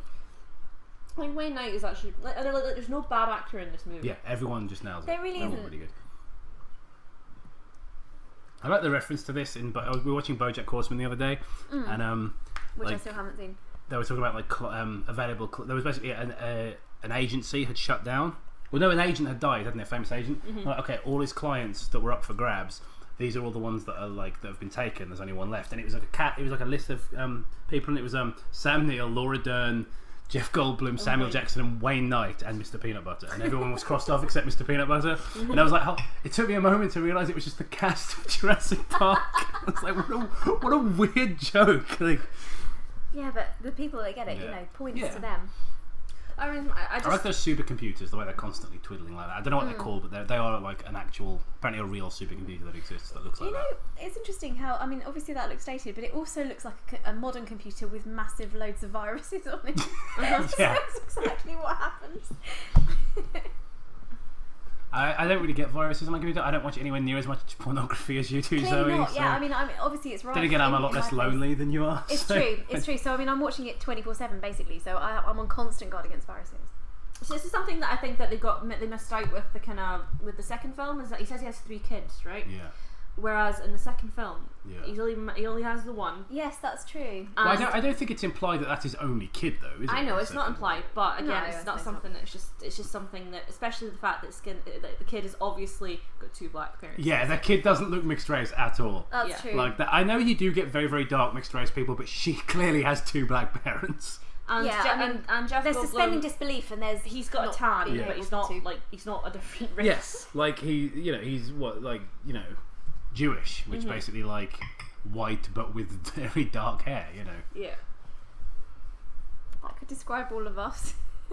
I don't have dark hair. Well, not in the summer. My hair gets bleached by the sun in the summer. Mine not at the moment. My hair's purple and pink, but it's naturally very black. I mean, my hair is black, but my natural hair colour is light brown to dark blonde. Yeah, my hair changes with the seasons. There are some spelling mistakes. Does it go here. white when winter is coming? Yes. It glows blue when orcs are nearby. No wait, that's the wrong franchise. Yeah, so there's some spelling mistakes here. Like Tyrannosaurus is spelt wrong. Oh yeah, it is. Yeah. Oh. And I think I don't think I've Stegosaurus ever later noticed is that. wrong as well. I mean, Velociraptor are definitely spelled right. That's spelled correctly, yeah. Yeah, that one's spelt right. The really, really long one. I can't remember, but I looked it up. That was actually spelt correctly. That's probably because that's the one that they had to look up. But I'm pretty sure they've written like either Stega or Stego, but it's the wrong one anyway. I don't know how to spell Stegosaurus off the top of my head. It just reminds me of that like YouTube videos like, I am a Stegosaurus. We're keeping it classy, ladies and gentlemen. It's always classy around here. On the Jurassic Park podcast. Absolutely brilliant. We should probably get back to actually talking about the film for a bit. I just want to keep talking about how hot Jeff Goldblum is in this movie. I can't help myself. Hey, the two lead actors are hot. It's fine. Okay. I'll be honest. Like I haven't been romantically interested in men since I was at university. It just disappeared. Do you know what I mean? Like I just turned straight one day, and that was that. But I can still tell who's hot. Yeah, I prayed the gay away. Basically, it works, ladies and gentlemen. Conservative Christian parents, send your kids to gay camp. It works. This incredibly irresponsible message was brought to you by Jacob. Yeah, basically, what happened was we all sat around a bonfire and sung ABBA until we weren't queer anymore. And also you hated Sweden. I can still tell who's who's hot and who I probably would have liked. I definitely liked. Would you have liked Goldblum? I liked Goldblum anyway because I'd seen this movie even from a kid. Yeah. I had a bit of a thing for Sam Neill for a while. I think it's the eyes and the voice. It's true. And now obviously you still have a thing for him because he's like a lesbian. Yeah, in his absolutely. But lesbians, lesbians kind of. I don't think they're very sexy. So gay or straight? Sorry, any lesbians listening, but I don't think you're sexy. A man doesn't want to fuck you. Don't be upset. Yeah. Gay or straight? Yeah, it's kind of how that works. Everyone right? loves Sam Neill. Yeah. You can't not love Sam Neill. Sam Neill. There are certain celebrities that appeal to everybody basically. Cillian Murphy. Yes, Cillian Murphy. Oh my god. We're just gonna go into that now. We're just gonna talk about. I used to look like Cillian Murphy when I was younger, and then I got hit by something, and now I don't. Yeah, in my early 20s, I definitely had like a Cillian Murphy look about me. It just went away. Well, not as much as I did. I think Scarlett Johansson surpasses genders as well. I'm not a big fan. No, I'm not a fan of Scarlett. You're not? Oh, okay. I will just be a fan of my own. Scarlett Johansson was a lot more attractive, like when she wasn't a big star. When she was illegal. I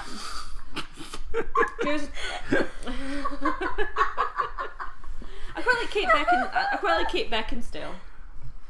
Beckinsale. There was this girl I used to date this girl and her best friend looked like Kate Beckinsale, and I totally had a crush on the one who looked like Kate Beckinsale because obviously my eyes work. But it was annoying because I was going out with her best mate. Oh no! What a nightmare for you. It definitely made like sex with her best friend awkward. I imagine it would do. I didn't have sex with her, by the way. In the extremely unlucky event those two people ever hear this podcast, I want to be absolutely clear about that. That event never took place. Oh, okay. Right, that was just wishful thinking. We have to get back to the movie because we're getting to the money shot. This is so suspenseful. The money shot. Absolutely. Sounds a bit rude. It does sound a bit rude, intentionally. It's the bit where we have dinosaur orgasms. By the way, do you guys know, I'm just going to throw a bit of, trivia while we're waiting for the really, really crazy good bit. But while he was editing this film, Spielberg was shooting Schindler's List. I'm sure I did know that at some point, but tonal shift. Apparently it was he'd go and shoot that on, weekdays, and then on weekends he'd be editing this. Do you think he actually managed to sleep at night? Yeah, making two huge movies at once. Obviously, that wasn't a huge movie in terms of production, but a huge movie in terms of how important it was. Yeah. But two very great films at once. That is amazing. One thing, I've never seen Schindler's List. Oh, It's very good. You must. Personally, I think this is a better film. Very different, obviously, completely different genre. Although, if Schindler's List had dinosaurs in, things might have turned out differently. You never know. I want to say something about the film. Okay. It's the fact that I love the way tension builds at this point because the music cuts out. And I think that's a really underused thing now. And it was used in Alien as well, where the music cut out at the tensest moments and all you could hear was the drip of the water and the chains, Oh, we should watch Alien. Can we do that next? I want to do that. Oh man, I should have brought Alien on Blu-ray. I've got it, but I don't have it on Blu-ray. But yeah, it's this moment of you can see things are about to happen and there's absolutely no music. It's just the sound of the rain, which is ambient enough in itself, and then you just see the horror and the excitement of seeing the water move like that. And I remember how excited I got when I watched it because I knew something big was happening, I mean, no one uses that anymore. Be allowed to turn the sound up just to hear the T-Rex. I don't think so. Cause again, I think Universal are not very nice. They'll slap it with the biggest copyright strike in the account. Okay. And then they'll vicariously they'll actually target your channel as well. Even though I've got 3 subscribers. And take your channel down. 3 subscribers. I mean, I've got 13. I think I've got 13 subscribers on my YouTube channel, but it has no videos on it. My 3 subscribers are relatives and friends. I'm so popular. I'm a subscriber. I know you are. I said friends.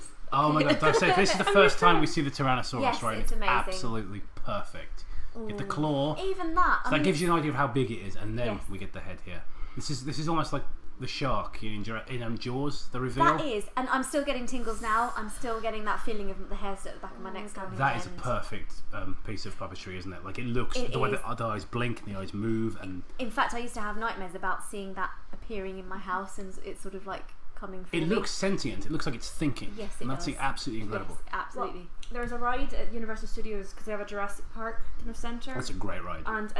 And it's like it's the water one. Yeah, you're yeah. talking of, Yes, I know. I've been on Yeah. that. That's one, based on a scene from the book, which never made it into the movie, which And should have because it's a cool scene. when you go up and then you just go I up like that and little then bit of there's all the comedy there as well. velociraptors around you, and then you're about to go down into the water and the Jurassic, and then The and the T-Rex, T-Rex just oh, comes at you. yes. It's the freakiest Such thing. a great ride. Logan loved it. Yeah. Logan at 4 years old was like, He yeah! loves dinosaurs, though, doesn't he? He Absolutely does love yeah. dinosaurs. He loves sharks as well. This actually Doesn't- watching this again, like Teddy's not my kid, can't you? and Oh my I've god! got, no, I've got Look to at say, that. like in Blu-ray, it's just amazing. Yeah. It means that when we show him Jaws, he'll Oh, listen to it as well. Right. Like, look at that. Does not look like CGI at all. No. Yeah, it looks like a real monster. Like I said, monster. You compare animal, that to you know. what was it like 15 years later with the original the Spider-Man, the Tobey Maguire Yeah, and, Spider-Man, like, it just and doesn't- when he was flying, and it's just Yeah, it ridiculous. looks It looks so like someone phony. hand drew it. Yeah. I mean, this is 23 years old. It doesn't feel it though. It's Yeah. it's a classic though, isn't it? Basically. Oh, it's like, That's one of the advantages of Blu-ray as well. It makes old movies. Sorry about my phone keep going off, by the way, guys. I think I'll turn it off for a little while. See, this is it's a all great the blending. ladies. This is a great blending of because that's puppetry and that's CGI. And that's CGI, yeah. So the head is puppetry, and then the dinosaur walking off the CGI, and And that's you how you literally- should use CGI. You shouldn't just use it as a stopgap. Yeah. It's just it should be as there's a word I'm thinking of that I can't remember because I'm completely illiterate. Yeah, it's like a tool. an just to- enhancement. Yeah. Yeah. Where's that kitchen towel? I'll just use the tissue. It's just Yeah. terrifying. This is really suspenseful. This really I think we might reminds have me. to just watch it for a minute. We were 'cause- watching. I was watching Jaws the other day with Oh, yeah. my friends Mike and Tara, and there's a lot of there are scenes like this in Jaws, especially like the scene in the cage. You know when Yes. Richard Dreyfuss goes down into the water. This is what That's this reminds me terrifying. of. Well, yeah. All the build up to, and then the shark smashes through the Oh, cage. And the noise It's just of like that this. again, like, when you're watching in the cinema and it's so loud when it Yeah. first. That's sort all of different bellows. animals, isn't it? That's all that noise is. A bunch of different animals put together. And the on a velociraptor sound as synthesizer. well. I mean, Yeah. that's I mean, terrifying. I did have recurring dreams about this. I had recurring dreams about being in Jurassic Park, basically, and trying to escape the T-Rex. There's all different types of effects. Now I can't always tell where different effects start and other ones begin. I can't always tell what's CG, what's miniatures, bit. what's. Oh my god. Yeah. But yeah, that's very reminiscent of Jaws. Yeah, definitely. I remember seeing Spielberg talking about Jaws when he was making this in an interview, and he was saying, you know, if we'd have had this kind of technology when we made Jaws, it would have been a very Oh, it different would have movie. been, yeah. It probably would have That been as bit, good. I'm. It still terrifies me now. Looking at it now, it's just so real. I mean, you don't even you can't even tell that. I mean, to be fair, you can't even properly tell that it's CGI. You can tell. You can think a moment that's ago, I happening. that was a blend. This is completely CGI. I think this here, And it doesn't but look it. that was a blend of a real car being tipped over because you can kind of see the cables a little bit where it's in high definition. A real car being pulled over, and then the CG dinosaur added to it. Things like that work. I mean, I think Michael Bay's a terrible filmmaker, but you can't argue with his results. He makes a lot of money, and Oh, that noise. he's good with special effects. Yes. And there's a moment in Transformers where they really blow a bus in half and then put the robot smashing it in half in the movie. right, And it yeah. looks completely real. You know, so even today we still have the ability to make CGI look real. It's just laziness, Yeah. like we were saying earlier. It's just when directors just think everything can be done Yeah. as CGI and don't bother to think about how to make it dynamic. And way too That's where the quickly problem as lies. well. That's why films Yeah. get spewed out Yeah. without actually anything done properly. I'm always nervous about a sequel that comes out only about a year and a half after the first one. This bit as well. I mean, Yeah. it's Lord of the terrifying. Rings not so much because Lord of the Rings were pretty much all shot at once. Yeah, yeah. So, I mean that was because the sequels were released yearly. I mean, actual sequels, things that were not necessarily intended to be a series. Yeah. Because it shows that they're just sort of rushing it. But yeah, this is how Regis dies in the book, anyway. You kind of want him to. I mean, it's horrible, isn't it? But you do kind of want him to die, and that's I awful. don't it's funny, but it's too grim. The sound design here is too gross because they have the sounds of all the bones breaking in his body. That's true. And I think that's a bit much. Yeah, but I think, when I first watched it, I was a little bit like, oh, he's a bit of a dick. I hope he dies. It was obvious in that very shallow, young way. It was obvious he was going to die. Yes. But you still feel bad when it happens. It's true. Yeah. But I mean, a lot of movies do that. Like they introduce a character. They're going to. I mean, again, to bring up Jaws, which is Spielberg's other great monster movie masterpiece. Yes. Spoilers. It's a movie that came out in 1975. Spoilers. Robert Shaw dies. Right. The moment you meet him, he's not going to make it out of the movie. But God, you want him to. Yeah, of course you do. You don't want him to die. This bit. I mean, honestly, it's one of those films that I've seen so many times I can't even count. And even if I catch it sort of halfway through on TV, I'll still watch it. Oh yeah, that's one of. I'm exactly the same. This scene was a nightmare to shoot because the rain. They hadn't tested the animatronic in the rain, and it kept retaining water and shaking. Oh no! And so they had to keep drying it off in between takes. Mm-hmm. So it took them forever to shoot because the skin was absorbing the water. So once it took on too much water, the puppetry wouldn't work properly with all the because it's all animatronics, electronics inside, controlled by remotes, and it wouldn't work properly, and it would really shake and look like it was having a seizure. That sounds quite horrendous, like kind of Five Nights at Freddy's type of horrendous. Creepy, but not looking like a real dinosaur would, No, not doing the actual. So not doing job, being creepy, but in the wrong context. You know? So this is one of the only CG shots in the movie coming up in a minute that I think is aged poorly. I think most of them look good, but this one with the car that's coming up, I think looks rather cheap. Yeah. It's that one. Yes. It's very clear that's not. Yeah, but that's not really there. Yeah. I mean, because you can see it kind of pass through them a little bit. Yeah, it just doesn't look right. No. I mean, it's not too bad. It's not something you'd notice. Obviously, you wouldn't have noticed it at the time, but No. I love the fact his cigarette's never up his mouth. It's funny just the way he talks with a fag hanging out of his mouth. Nobody does that in real life. People do it in movies all the time. No, people do. I was in like certain Dan areas Aykroyd of in planet I've Ghostbusters noticed. with the whole kind of the fag hanging out of his mouth. In certain areas of South East Kent they do it, but they're not the kind of people that would be in movies. I think, again, Jaws employed. again, but Roy Scheider says that it leaves the cigarette in his mouth, doesn't he? When he says, oh yeah, you're going to need a bigger boat. And I think it's hanging out of his mouth when he does the line that with the sharks revealed. line. Mm-hmm. Yeah, because apparently they really did need a bigger boat because they were having problems with how small it was, and he just threw the line in because he thought it'd be funny, and it worked. Yeah, it was We're perfect. gonna need a bigger boat. Yeah. But yeah, apparently when he was, he just I think he's smoking, isn't he? Yeah, it's hanging out of his mouth when he does the line. He's like, I can go slow ahead, come down and jump some of this shit, and the shark pops out. We have to do Jaws. We've got another example of nice framing there as well, in the way that the focus changed. I mean, the thing it's Spielberg. All his films are shot beautifully. I know. Well, we're kind of running out of things to say. Yeah. Let's try and think of something. Well, kind insulting. of I know that he was friends with Kubrick, and Kubrick was kind of a mentor figure to him. That makes sense. I wouldn't be surprised. Well, that's why he finished. What's it for him, didn't he? He finished Artificial Intelligence. Oh yeah. For him. But basically, it wasn't like. But a lot of people think, oh, he died and then Spielberg took it over. That's not technically what happened. No, although it was it a came collaboration out, anyway. Yeah, although it came out after Kubrick. Kubrick never shot any of it. Kubrick wanted to do the movie, and then he had a meeting with Spielberg, and he was like, actually, I want to do this picture called Eyes Wide Shut. I mean, this is what I've heard. It might be a little bit inaccurate, so correct me in the comments. But as best as I know the story, he had a meeting with Spielberg and was just like, it's sort of an informal chat, and was like, I want to do this picture called Eyes Wide Shut. I think you'd be better off for the robot movie. And so it was actually Kubrick that kind of got Spielberg involved in that, and Kubrick was very much still alive when that decision was made. Right. And also, a lot of people, the sort of schmaltzy ending, a lot of people blame Spielberg for that. With the mum and everything and the aliens and all that stuff. Yeah, I remember. No, that was all Kubrick. That was his idea. So Spielberg gets an unfair rap for that. I think Kubrick would have. Controversially, I don't actually mind. I think Kubrick would have just told it differently. You look at a movie like 2001. I think it would have been more like that.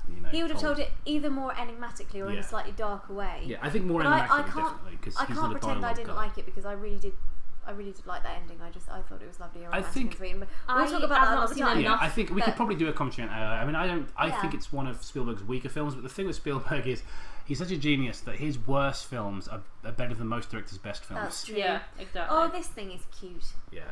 And it's a nice little surprise when it does the neck thing as well. Yeah. And I think it's the mark of a great actor, though. If you hate his character so much, you're really pleased when they die. Don't you think? Yeah, no spoilers because I know you're still watching Game of Thrones, but there's certainly that certainly happens a few times. Yeah, no, I've only just discovered Game of Thrones properly, so you can't tell me anything. It's really funny whenever I see on people on Facebook they put those memes like, am I the only person here who's never watched Game of Thrones? And there's I I always put this meme I found that's like someone saying, I don't want to watch Game of Thrones. It doesn't look like my cup of tea. It's like me after watching Game of Thrones, and it's that shot from The Hobbit where the guy's like, I have never been more wrong in my life. Like, yes, that was me. I avoided it for years, and I got into it. Well, I watched the first season when it first came out. yeah. Stick stupid. And then never watched anymore. And then literally last week. Yeah, you and I marathon season 1, didn't we? And then you marathon season 2 without me. We watched the whole of season 1 until about, I was like 5 in the morning, I think, we finished. And then it was about like it was light when I went home. It was. And then I was so hooked at that point that I just had to watch the whole of season 2 on my own, and I just basically spent an entire night up watching season 2. And now I'm hooked officially. Yeah. But now this is. I think you can kind of see the you can see the wires a little bit. It doesn't matter, but you can. But I still find that horrifying. Yeah. And that this also, is quite you can personal. clearly see there that he's got a handful of goop that he sticks on, so he doesn't actually pull it from the vest. But I find the wings on that thing quite horrifying because they're okay. I'm quite scared of butterflies. And okay, I'm terrified of butterflies, and that reminds me. Yes, those of you on the live stream when we had the conversation about the friend of mine who's got a phobia of butterflies. This is her. She really exists. All right, I didn't make it up.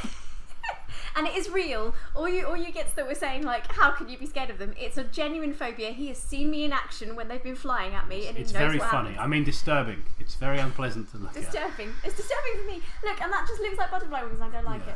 It's gross. Ugh.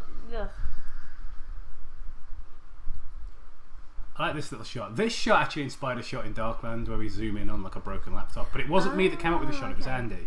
It was Andrew Nance. It was his idea. But he likened it to this because there's a shot in Jurassic Park I want to copy if you can shoot it for me, Jacob. You know, actually, I think when I originally watched the film, I thought that when you saw the DNA come kind of tumbling out of the thing and symbolically kind of disappearing into the dust, I actually thought that was setting it up for another film. Yeah, there's going to be a plot. It was a plot point. Yeah, and it never turned out to be one. There is a telltale. Where I was disappointed. There is a telltale video game. Oh, is there? And that's a plot point in that video game. Oh, really? Because it's set in between Jurassic Park 1 and 2. Okay, so what platform can we get this video game on? I think it's on. I think it's available on PS3. It's a download game. So let's do it. I think it's available on PS3. Yeah, but that's a plot point in that anyway. The shaving can. Oh, I missed that at the time. Yeah, because it seemed to be really important the way it was filmed. Yeah, the way but that's why he wanted to do this. Was that we want to show the smashed up laptop. Like it's going to be a huge plot point, and then we don't use it. And I was like, like in Jurassic Park. I was like, there you go. We found something to actually slightly criticise. Or at least there's a couple of things. Like, well, for example, I mean, the T-Rex appears right earlier on. The T-Rex appears.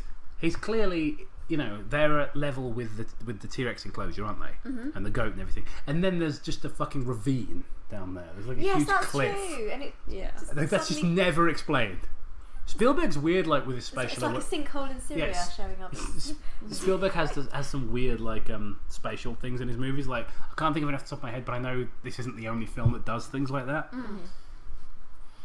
Oh, it's quite cute, the whole comedy of the car thing, isn't it? Yeah, this is a nice scene. I just and him being like a daddy. I threw out. There's like a scene where I don't think it's a CG car. What I think it is it's a miniature. Well, in a minute when they drop it on the two actors. But it's two separate plates, so they shoot them curling up, and there's nothing really there for safety. And then they have a miniature that they drop, and they stick the two plates on top of each other in post. Clever. So yeah, a lot of that sort of like trickery is really good. A great film for old school special effects, considering it was from the 90s, but they mostly used old-fashioned effects. Is Dracula. Oh yeah. The Francis Ford Coppola version. There's so many like double exposures and like weird old movie tricks and like tilted movie sets and love stuff. that film as well. It's brilliant. Yeah. I mean, I only watched it for the first time a few months ago, but I got it on Blu-ray. You must have fallen in love with it because it's like. It's Gemma like is an like opera, isn't it? Like soul, my the way it movie plays twin out. soul, because we love the same things, don't we? Basically, yes, we do. So yeah, it's almost like theatre. That film, and it I really absolutely is. love it. And Gary Oldman. Gary Oldman is arguably the best Dracula of all time. But he got to stand on the shoulders of a lot of other actors, of course, who do play the part. That's so true. No, I take it back. He's not the sexiest Dracula of all time because Christopher Lee holds that title and will always hold that title. My grandma's obsessed with Christopher Lee's Dracula. I'm like, she hates Bela Lugosi in the part. I'm like, Grandma, what are you on about? Bela Lugosi was Dracula. He is what we think of as Dracula today, with the voice and like the hair and everything, the eyes, that's Lugosi. He gave us that. Because I mean, obviously, he made him famous on stage and then brought it to the screen. True. I think Gary Oldman actually we're completely getting off topic and everything, but Gary Oldman did bring back some of that feeling of Lugosi. Yeah, absolutely. Certainly with the accent and the intensity of the eyes and everything. Definitely. Have you guys ever seen? I know you haven't because we talked about it the other day. But have you seen the Spanish Dracula that was made like a year after? No, I haven't. Because they used the same sets as the Bela Lugosi one. No, really. And in terms, it isn't as good with the cast, but in terms of production value and cutting and all those things, it is made better. Like That's it is, interesting. It has higher production value. I think. You're going to have to show me some of these things I haven't seen. Oh, and the comedy line of the film. Yeah. Well, are we going to do it? Well, we're back in the car again. You're making it sound like Stevie from Malcolm in the Middle. Well, we're back In the car in the car again. Actually, I'm making it sound like the Family Guy spoof of Empire Strikes Back, aren't I? Yeah, it's like. I thought they smell bad. Do you reckon like George On the Lucas's outside. plastic surgeon is like that? Every time he's got to do liposuction, he's like, "Hey guys, I thought he smelled bad."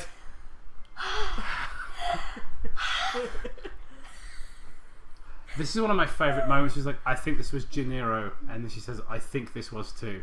Oh, It's another Jaws thing. Like you don't see it; you just see their reactions. You know, like when they say, "Can I see the remains of the girl?" and it's just like a little tray, not much bigger than a lunchbox. It's And got all the it girl is in, is and it's it's just his reaction. It's just Richard Dreyfuss's reaction. It's both the So reaction. can I get a glass and of the water, fact that it's- please? Yeah, and this is like that. You don't see what's left of Gennaro, you just see them react to it.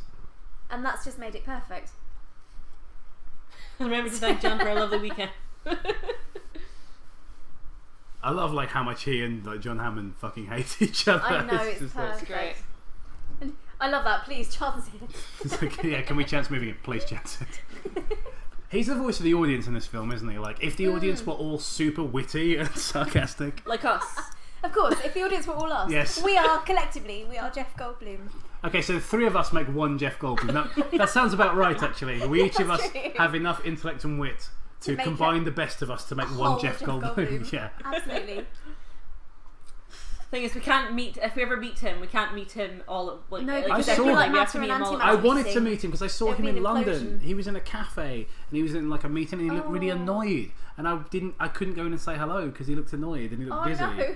I was like, if he'd just been chilling having a nice cup of tea or been on his own waiting for someone to come out of the bathroom, I'd have just been like, I just wanted to say, just sorry to bother you. I just think you're a great actor. I'm an actor as well, and you know, big inspiration. And I always worry about saying You stuff know. like that because I kind of think that they're kind of I you're think- an actor as well. Yeah. Look, no. If I was a big movie, And laughing if I at was a me. big movie star, I'd love it if somebody told that to me, and I'd give them advice and stuff. So, you so know? would I, Just but be it's when you're on the other side of it, you Yeah. feel like you don't want to go, I'm an actor too, Yeah. because it feels like you're being No, I just, silly. yeah, I just go and like, You no, know? I wouldn't feel silly. I just go and shake his hand and say, oh, I'm, you know, I've only been in like stupid stuff that you've almost certainly never seen, but you know, I'm an actor and you're a person I really admire, and I thought you were great in The Fly, and you know, I love this bit. this is such a fairground ride. Yes.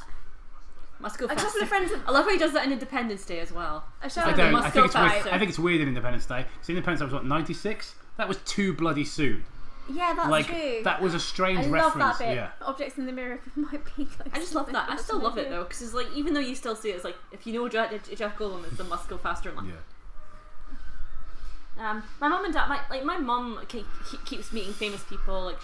Like she met like Hugo Weaving, and then she met really? and then she got a selfie and a hug off of Richard E. Grant in Heathrow Airport. I love Richard E. Grant. Can I just kind of He's hug in your mum Dracula just as well, isn't he? Yes, he is. Yeah. Can I just hug your mum just to get kind of this sort of Richard E. Grantness off her? Yeah, of course. That'd be amazing. Yeah. With Nell Live. That is amazing not a film. great green screen effect. No, it's not. No. No, that's true. There's obviously something they got at the end when they realised they needed a funny Jeff Goldblum line there. Yeah, I think it was pretty much. It was shoved on later on, Yeah. wasn't it? I just think that boy is creepy. He's not as creepy as the boy from The Ring, but he's still creepy. He's You mean great. the original Ring, right? Not the stupid remake. Yeah, the original Ring. Yeah. That's a good movie. That's another one we should do. Yeah. That whole Well- film feels like a bad dream. You know what we should So- get? It's We should nightmarish. actually get suggestions about what we should. Yeah, do people next should year. like write in the comments, like if you liked this this podcast. Obviously, check yourself into rehab, but also, If you're still listening, yeah, welcome. also write what so glad you stayed write with us. what movies we should do. I just love that. It's like, I hate trees. It's like, I don't mind them. Yeah. It's like, well, you weren't in the last one. When you They say are last great. one, Gemma, it sounds like Dragonheart. I'll be honest. I am the last one. Yeah, it's At just, least it's I'm not like a Scottish. Chinese walk. Okay, the new and all, you know. The city walk. The city walk.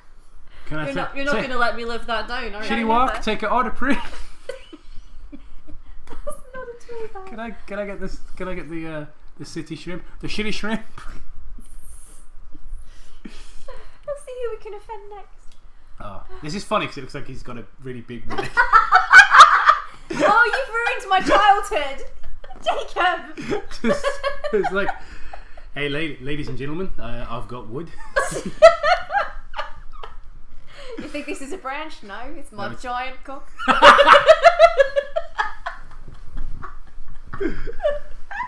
My wanger. My wanger. It's so thick, it's grown a bark. As you can see, your there's rings in it. I don't know which accent I am doing now. It's a bit South African. It's like, what's that? It's just like New Zealand. It's not part of Australia. It's like, How's the that trouble? accent is a bit South African. I think we need to see him. The sound effects just like, said grunting at that moment we were talking about cock, which is quite interesting. He sounds like a robot. That's just a New Zealand accent. Don't put me in there with him. Do you know what's a really great Sam Neill performance? Possession. It's this art house like body horror film that was banned along with all the video nasties in the 80s. I'm not sure. Oh, it's so good. He's so good in that. It's a really over-the-top film where like the acting isn't naturalistic. So it's one of those films. Don't go in thinking it's a good performance in like an Oscar kind of movie. The acting is all very kind of heightened. But if you take it at face value, then it works. Yeah. But if you take it for what it is, it's an exceptional performance. And Isabella Adjani is amazing as well. They're both brilliant in the film. And it's Sam Neill, but he's so good. He has one of my favourite lines in his entire career. Just like, you know, he has that cold delivery sometimes. Yeah. Someone's talking to him about God, and he just looks him square in the eye and he goes, "I think God is a disease." But coming from Sam Neill, it's like the creepiest thing you've ever heard. I can imagine. Yeah. I'm sure I've seen that film, but it's only vague. Really good. I'm sure I really want it on Blu-ray, so like I'll get it soon. We'll all watch it together anyway because it's like one of the great Sam Neill performances. Like can we just point out that this is the sweet part of his character arc, though, isn't it? It's when he's starting to be, he's protecting the children. Now, this is what you were talking about earlier with the merchandise. Yeah. Oh my god. I remember That's those great lunchboxes as well, everywhere. Because he says that line earlier, you slapped it on a plastic lunchbox and now you're selling it. And that's exactly what they did. Yeah. And all of that's real merchandise you can buy as all well. This a lot of this stuff is really valuable now as well. Yeah, I wonder how much it'd be worth. Like those drinks cups, I bet they're worth a fucking fortune. Probably. Why didn't we buy them and keep them? God damn us. You never know what movie's going to be a classic though. Just because something's a big hit doesn't mean it's going to be a classic in the future. I mean, I know why I didn't buy we had a Millennium Falcon, the original. I mean, like, Independence Day was a huge classic, right? A huge hit, excuse me, but it's not a classic. So merchandise from Independence Day probably isn't worth much. So yeah, you never know what films are going to be classics. You never know what's going to be the next Star Wars. It's true. Well, Star Wars apparently is the next Star Wars. Yeah, well, not the prequels, but I mean... well, yeah, okay. I don't know. Jar Jar Binks will not be mentioned. Those Jar Jar toys are probably worth a lot because nobody fucking bought them. Does anyone remember when, like, you know, when the Phantom Menace came out, and then like they had the crisp packets, and then they had like, kind of like the and you would stick them together. They were like Pogs, but with slits in them. Yes. They didn't just have those for the Phantom Menace though. They had those for the home video release of the original trilogy. Yes, that's right. Phantom Menace came out. Oh, really? I just remember I remember being in a car with Mum and Dad and my sister, and we were going away somewhere in Scotland. I don't know where. We have to go back to acting at this point because can we just let Gemma finish the story? Yeah. Carry on with the story. And mostly it was just like I was in the car and I had like a packet of ready salted Walker's crisps, and I think I got a Jar Jar Binks one in there, and I was like, oh. The ultimate disappointment. This is how, like, again, you were saying about acting, like, this is a beautiful monologue, isn't it? It so is, and it could so easily be crap, and it could so easily be overdone. Yeah, it was so cringe with the wrong acting. Yeah, it just looks so like sincere and because his entire dream is like crashing in front of his eyes. Yeah, but he's completely not. He's not willing to accept it. There's another thing he does. There's an internal struggle there. Yeah, you can see it. There's another thing is when he's talking about the fleas. Obviously, we've gone past that bit a little bit, but when he's talking about how they worked and the little trapeze and things like that, there's a little kind of hesitance in his voice which makes it so natural, and you know that it isn't. You know that it was incredibly scripted and rehearsed and everything, but the way he puts the little kind of the gaps in and things like that just make it perfect. You know. I just love. He's got such blue eyes, and it's really nice. He has. And this is where he sinks back into the denial again. And you can see like the emotion. It happens, changes, because the barrier goes down, doesn't it? And she realises, yeah.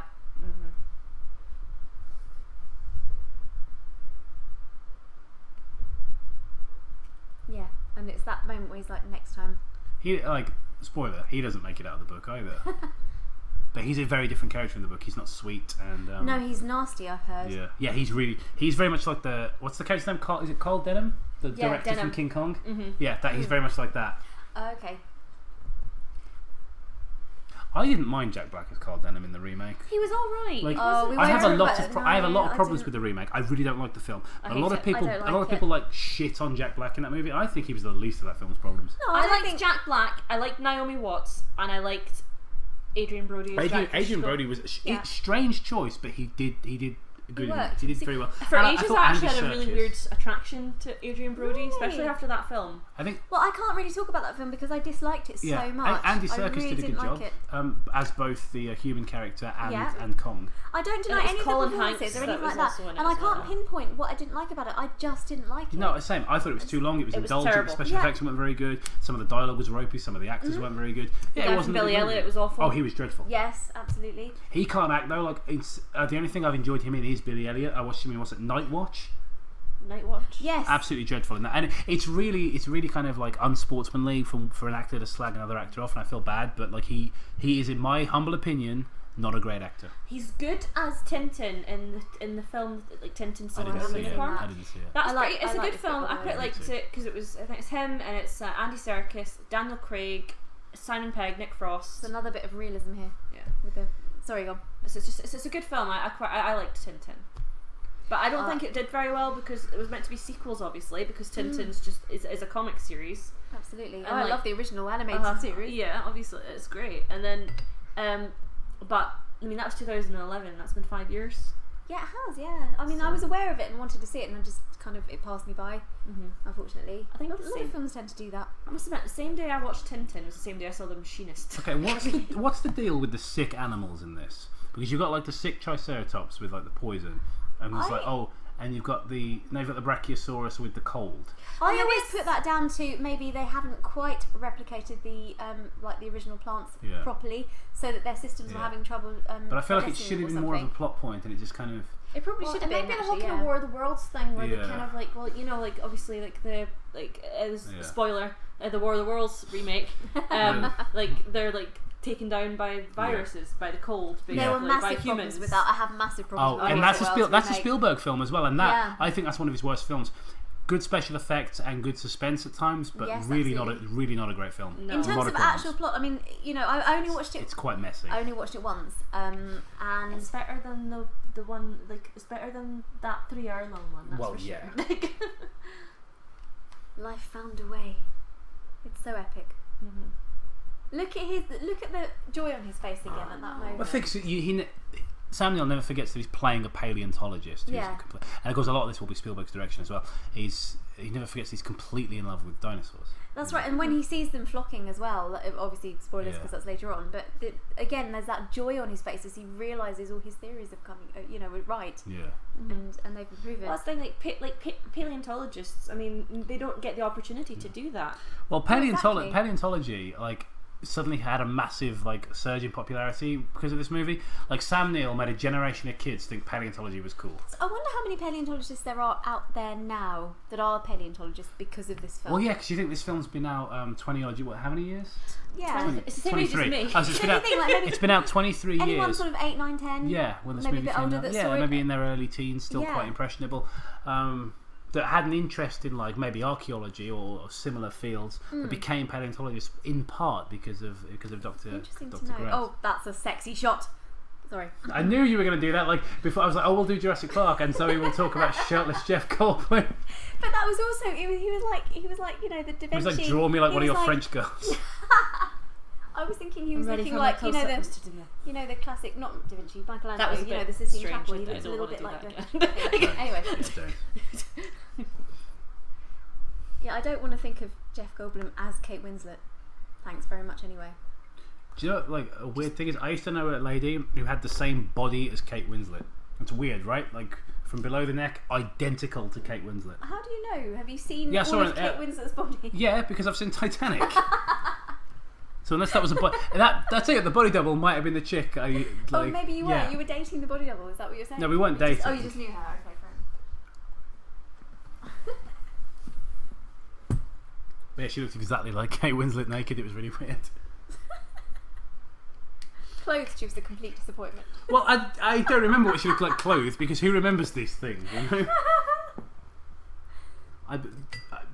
The years of 16 to 21 are a blur for me. A blur of tits. A blur of tits and wine. A titty blur. I'm the god of tits and wine. Oh. You get that on a shirt. I am the god of tits and wine. Not really, but you can. You can get it on a shirt, is what I'm saying. Would you like me to draw it on a shirt? No, thank you. I don't want it on a shirt. I'm simply saying you can. I've seen the shirt. Is what I'm getting at. I think you ought to wear. I love this recurring expression. Hold on to your butts. It's like a little catchphrase. Hold on to your butts. Yeah, it never quite caught on, really, did it? It's like turtle power. You just couldn't get people to say it. Or more phenomenal. Or cowabunga. No, cowabunga. People said cowabunga. No, people said that at school though. But people didn't say more phenomenal, and they didn't say turtle power. They really didn't know. You notice after season 1 of Power Rangers, they stopped saying more phenomenal. Like just not like. That's a nice. I will always remember the day that I jumped over the barrier and defied a security guard so I can go and hug the Power Ranger. You defied him? Did you shake your fist at him? Well, I was 2 years old and I like crawled under the barrier and didn't ignore the security guard so I could hug the Power Rangers. I mean. Oh, that's so lovely. Oh, again. Look at the scenery. Yeah, it's lovely. Okay, here's a scene with a real. This scene for me, special effects wise, because it's in broad daylight, it's a real mixed bag. This bit I think looks quite fake, but then later when the T-Rex shows up, I think it looks good. Yes. So yeah, at this point, this is one of the few ones where you can tell it's CGI. Yeah, like the shadows don't quite look right, and they're moving just slightly too fast. The frame rate's just slightly too fast, isn't it? Yeah, I think it's like it doesn't blend with what they shot on film. Like the computer frame rate is different to the camera's frame rate. I think that's what it is. It might be that. I mean, that's what it looks like. There's a sort of jumping effect that shouldn't be there or something. I don't know. Yeah, I mean it's difficult to pinpoint because obviously we weren't in any way like involved. We haven't seen the behind the scenes like in any great detail. Mm-hmm. We don't know, but that's one possible reason. That's certainly what it looks like. It's sort of an issue with the frame rate, and the lighting looks maybe like it's a little off. But I think a lot of it is the shadows, like where the shadows are. It's a little bit the shadows. It's also the highlights. I think they're too bright on on the lighter parts of their anatomy. It's like too. They're a bit blurry as well. Aren't they? A bit like. Yeah. Apparently this was filmed in Hawaii, this scene. Oh, okay. Yeah. It's very volcanic, isn't it? All the mountains in the background. Yeah. A lot of it was filmed in Hawaii. I mean, I didn't realise. It's something great to work on a big blockbuster movie where you get flown out to all kinds of different crazy places. It'd be amazing, wouldn't it? Yeah, because it looks a lot realer there, doesn't it? Mm-hmm. Well, they obviously more work was put into the T-Rex because that's the big money kind of the T-Rex is the star of the movie. Exactly. Which is why the T-Rex shows up again, because this was going to be the T-Rex's last appearance in the film, and it's quite undramatic, isn't it? It is, because you want to see the T-Rex again. And originally you don't, but they wrote in a scene towards. I think Spielberg's good at that. I mean, again, I liken this film to Jaws a lot because I think they are similar. They're both based on books where the author became involved in the screenplay. Oh, can I just say that's what you need to do at work with your legs? To see she had nice shaved legs and they were all oily and moisturised. Yeah, that's what I need to do. So, but I think I'm going to wait until Sam's legs have grown quite a bit of hair, and then we're both going to come in on the same day with shaved legs and be like, you don't shave your legs, mate. You look like a gorilla. Definitely have to do that. Yeah, that sounds like a good idea. Are you doing it in honour of Harambe? I mean, what? Yeah, just dicks out. So apparently, they took. I was talking about this earlier, but they took a sperm sample from Harambe, meaning that the most important person who ever got their dick out for Harambe was Harambe. And I told Gemma that story. Her response was eggs out for Harambe, which is just genius. Thank you. I like the subtitles actually. Tense instrumental music continues. I still can't get over the mooing and my favourite part earlier on, it was just like ominous music intensifies. I love the word intensifies. It's such a trolling internet word now, isn't it? Like dubstep intensifies. Yeah, that's true. I love the fact they're just laying it out on Jeff Goldblum's body. Yeah, don't mind me, guys. I'm just laying here with my broken limbs and things. He survives the book because he's in the second one, but they imply he dies, don't they? In the novel, he's not moving at one point from his wound. Well, it's kind of. Well, does anyone think it's weird that he has two first names, Ian and Malcolm? Ian Malcolm. I hate. You know what? I fucking despise people with a first name for a surname. Oh yeah, I'm James Scott. Fuck James Scott and everyone who looks like James Scott. I love that. It's weird because Alan Grant is a first name as well. Only in Scotland. Oh, look at those knees. Look at the Peck's knees. He was in shape, right? He was. I mean, how old is he there? In his 40s? 50s? Yeah, I don't know, but he was in shape. Yeah, he's in better shape than I am, and I'm in my 20s. You know. You're in pretty good shape. Thank you, Gemma. That's nice of you to say. You're obligated to, of course, because you're sleeping with me. But I went silent because I haven't seen your knees, so I can't comment. Have you never seen my knees? I've never seen your They're knees. very pale compared to my arms. Please show me your knee. No, because look at the colour. Look at the colour of my arms. He's got. Okay. Take my word for it. He's got lovely knees. They're lovely knees. Okay, I will take your word for it. Okay. This is some crazy, like I got a bit of a tan line here on my wrist, but you can't really see it in this light. Crazy tan line. That is quite a crazy tan line. Okay, folks. Jacob is was- officially very white. He was 47. 40, Oh, no, there you the 46. 47. Yeah. Okay, 40. damn good shape He then. looks good for 46. Though. I That's something agree. Wouldn't have guessed he was born in Leeds. Mind you, apparently, like Patrick Stewart, like still works out. Apparently, I at believe age. that, yeah, because he's still got that stance, hasn't he? Yeah. That way of holding himself that you would imagine. Hello, that if I'm you English, like ripped the off muffins. the Star Trek uniform roughly, that he would still be That quite thing, no, this is just a fantasy you've had. This is your fan. You're just reading from your fan fiction. Close the tab. It's my Star You're going to Trek slow the headcanon. computer down. Zoe, have you seen that video of Patrick Stewart on an airplane? I don't think I have. That's something you're going to have to see. Okay, funny. Yes. excellent. I like that she gets annoyed. That's so human. She like bashes the tree and then gets annoyed and slaps it. Actually, that's I've true. done that that's- before, where yeah. I've like stubbed my toe and then like you punched punch the the- thing that I yes. stubbed my toe on. Like, I used to. Everyone shouts at inanimate Yeah. objects, don't they? I mean, for goodness sake. You're God, an inanimate fucking fucking object!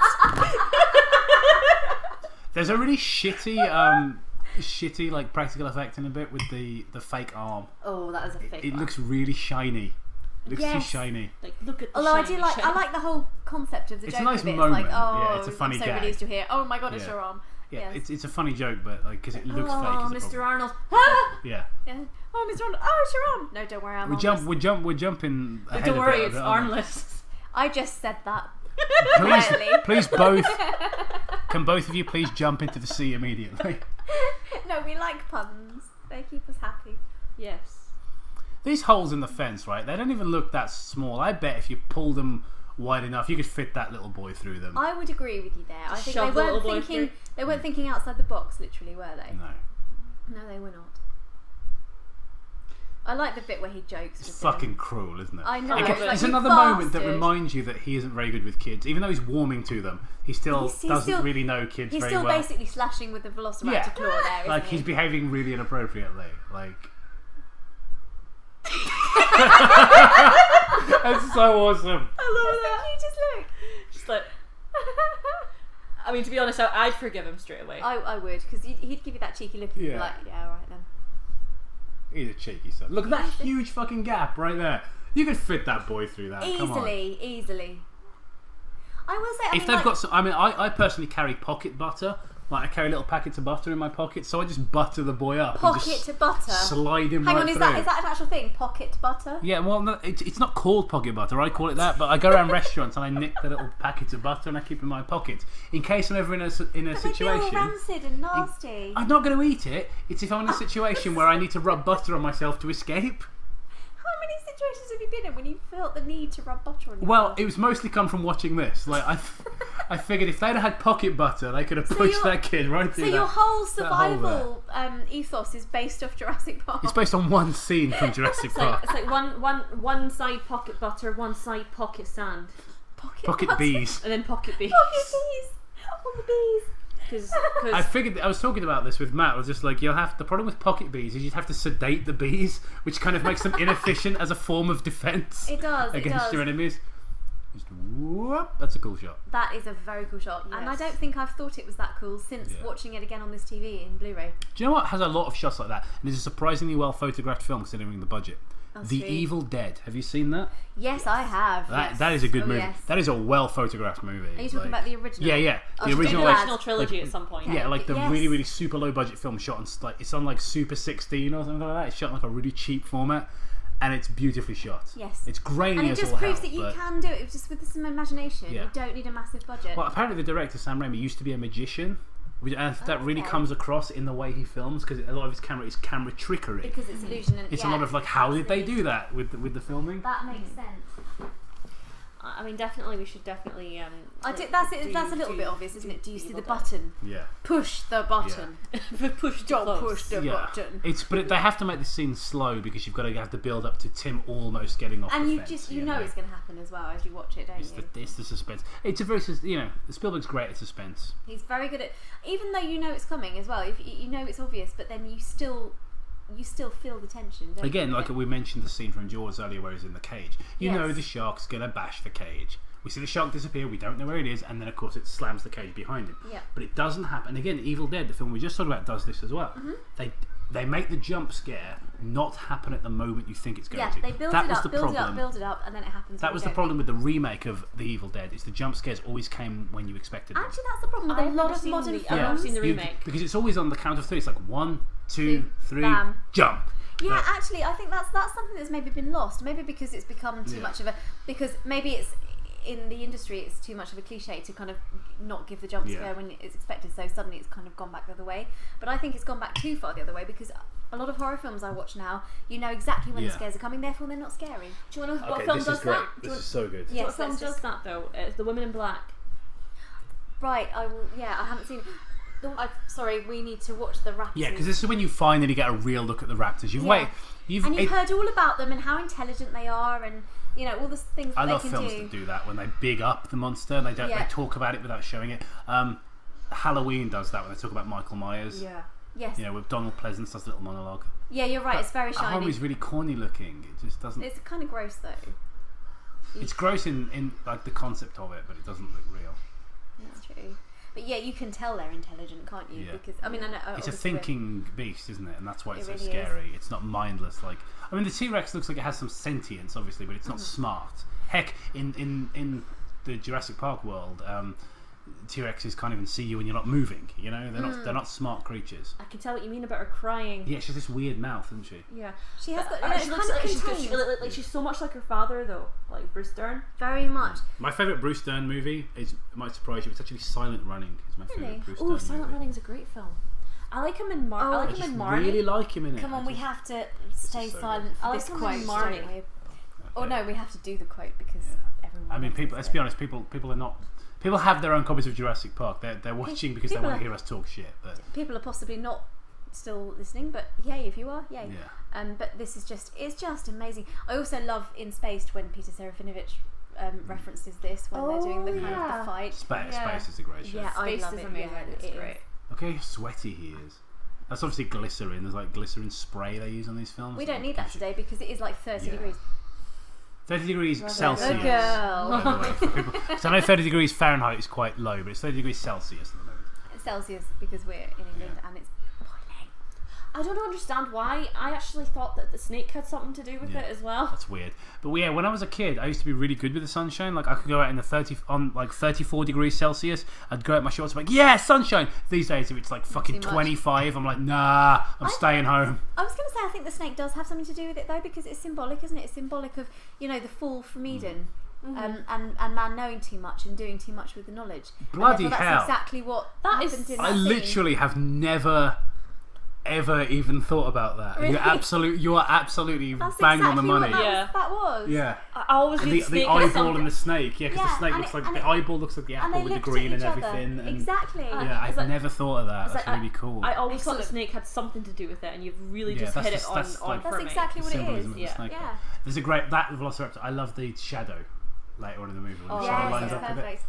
But there was like this thing when I was at Universal Studios. I bring it up again. Is that you could go into this photo booth and you can get your photo taken in the kitchen. Oh, I remember that. We had that done. In the kitchen, you could pose behind the counter while the T-Rex is coming at you, and I always wanted to do that, but never got around to it. Oh, I did that. I did that with Rosie. I don't actually know where the picture is. I need to find I out. can't remember where Sam Neill is going here, but what I do, it's a good excuse to get the kid because you have to have children in peril in the Spielberg movie. You do.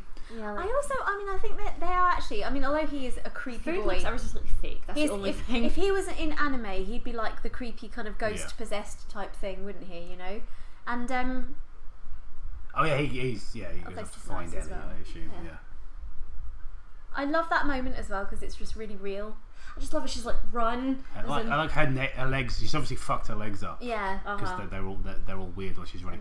Also, this is a bit contrived. This bit with the jelly that's coming up. Shaking the jelly. Yeah. As well, the interesting thing is, she's a vegetarian. Jelly is actually made from like animal bones. It is. Yes. So she was maybe betraying it's her vegetarian religion. jelly. It wouldn't be solid like that if it was vegetarian jelly. That's one of the few bits that I think was a bit contrived. But yeah, vegetarian jelly is like sloppy. That's I mean, it's very just clever, like a little isn't it? moment, but it's just The shadow is very clever.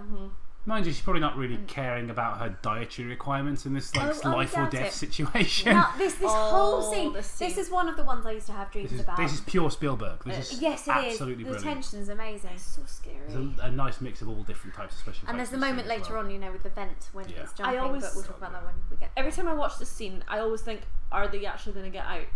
Yeah, even now, and even though you know the outcome, you still watch it and get tense. Oh, even like the fact it breathes on the window pane there, and it's just That was referenced in Spaced as well. Yeah, there's a lot of sci-fi references in Space. There were. I think that's why we like it. Yeah, I love how at one point he's praying to Buffy. Yeah, that's right.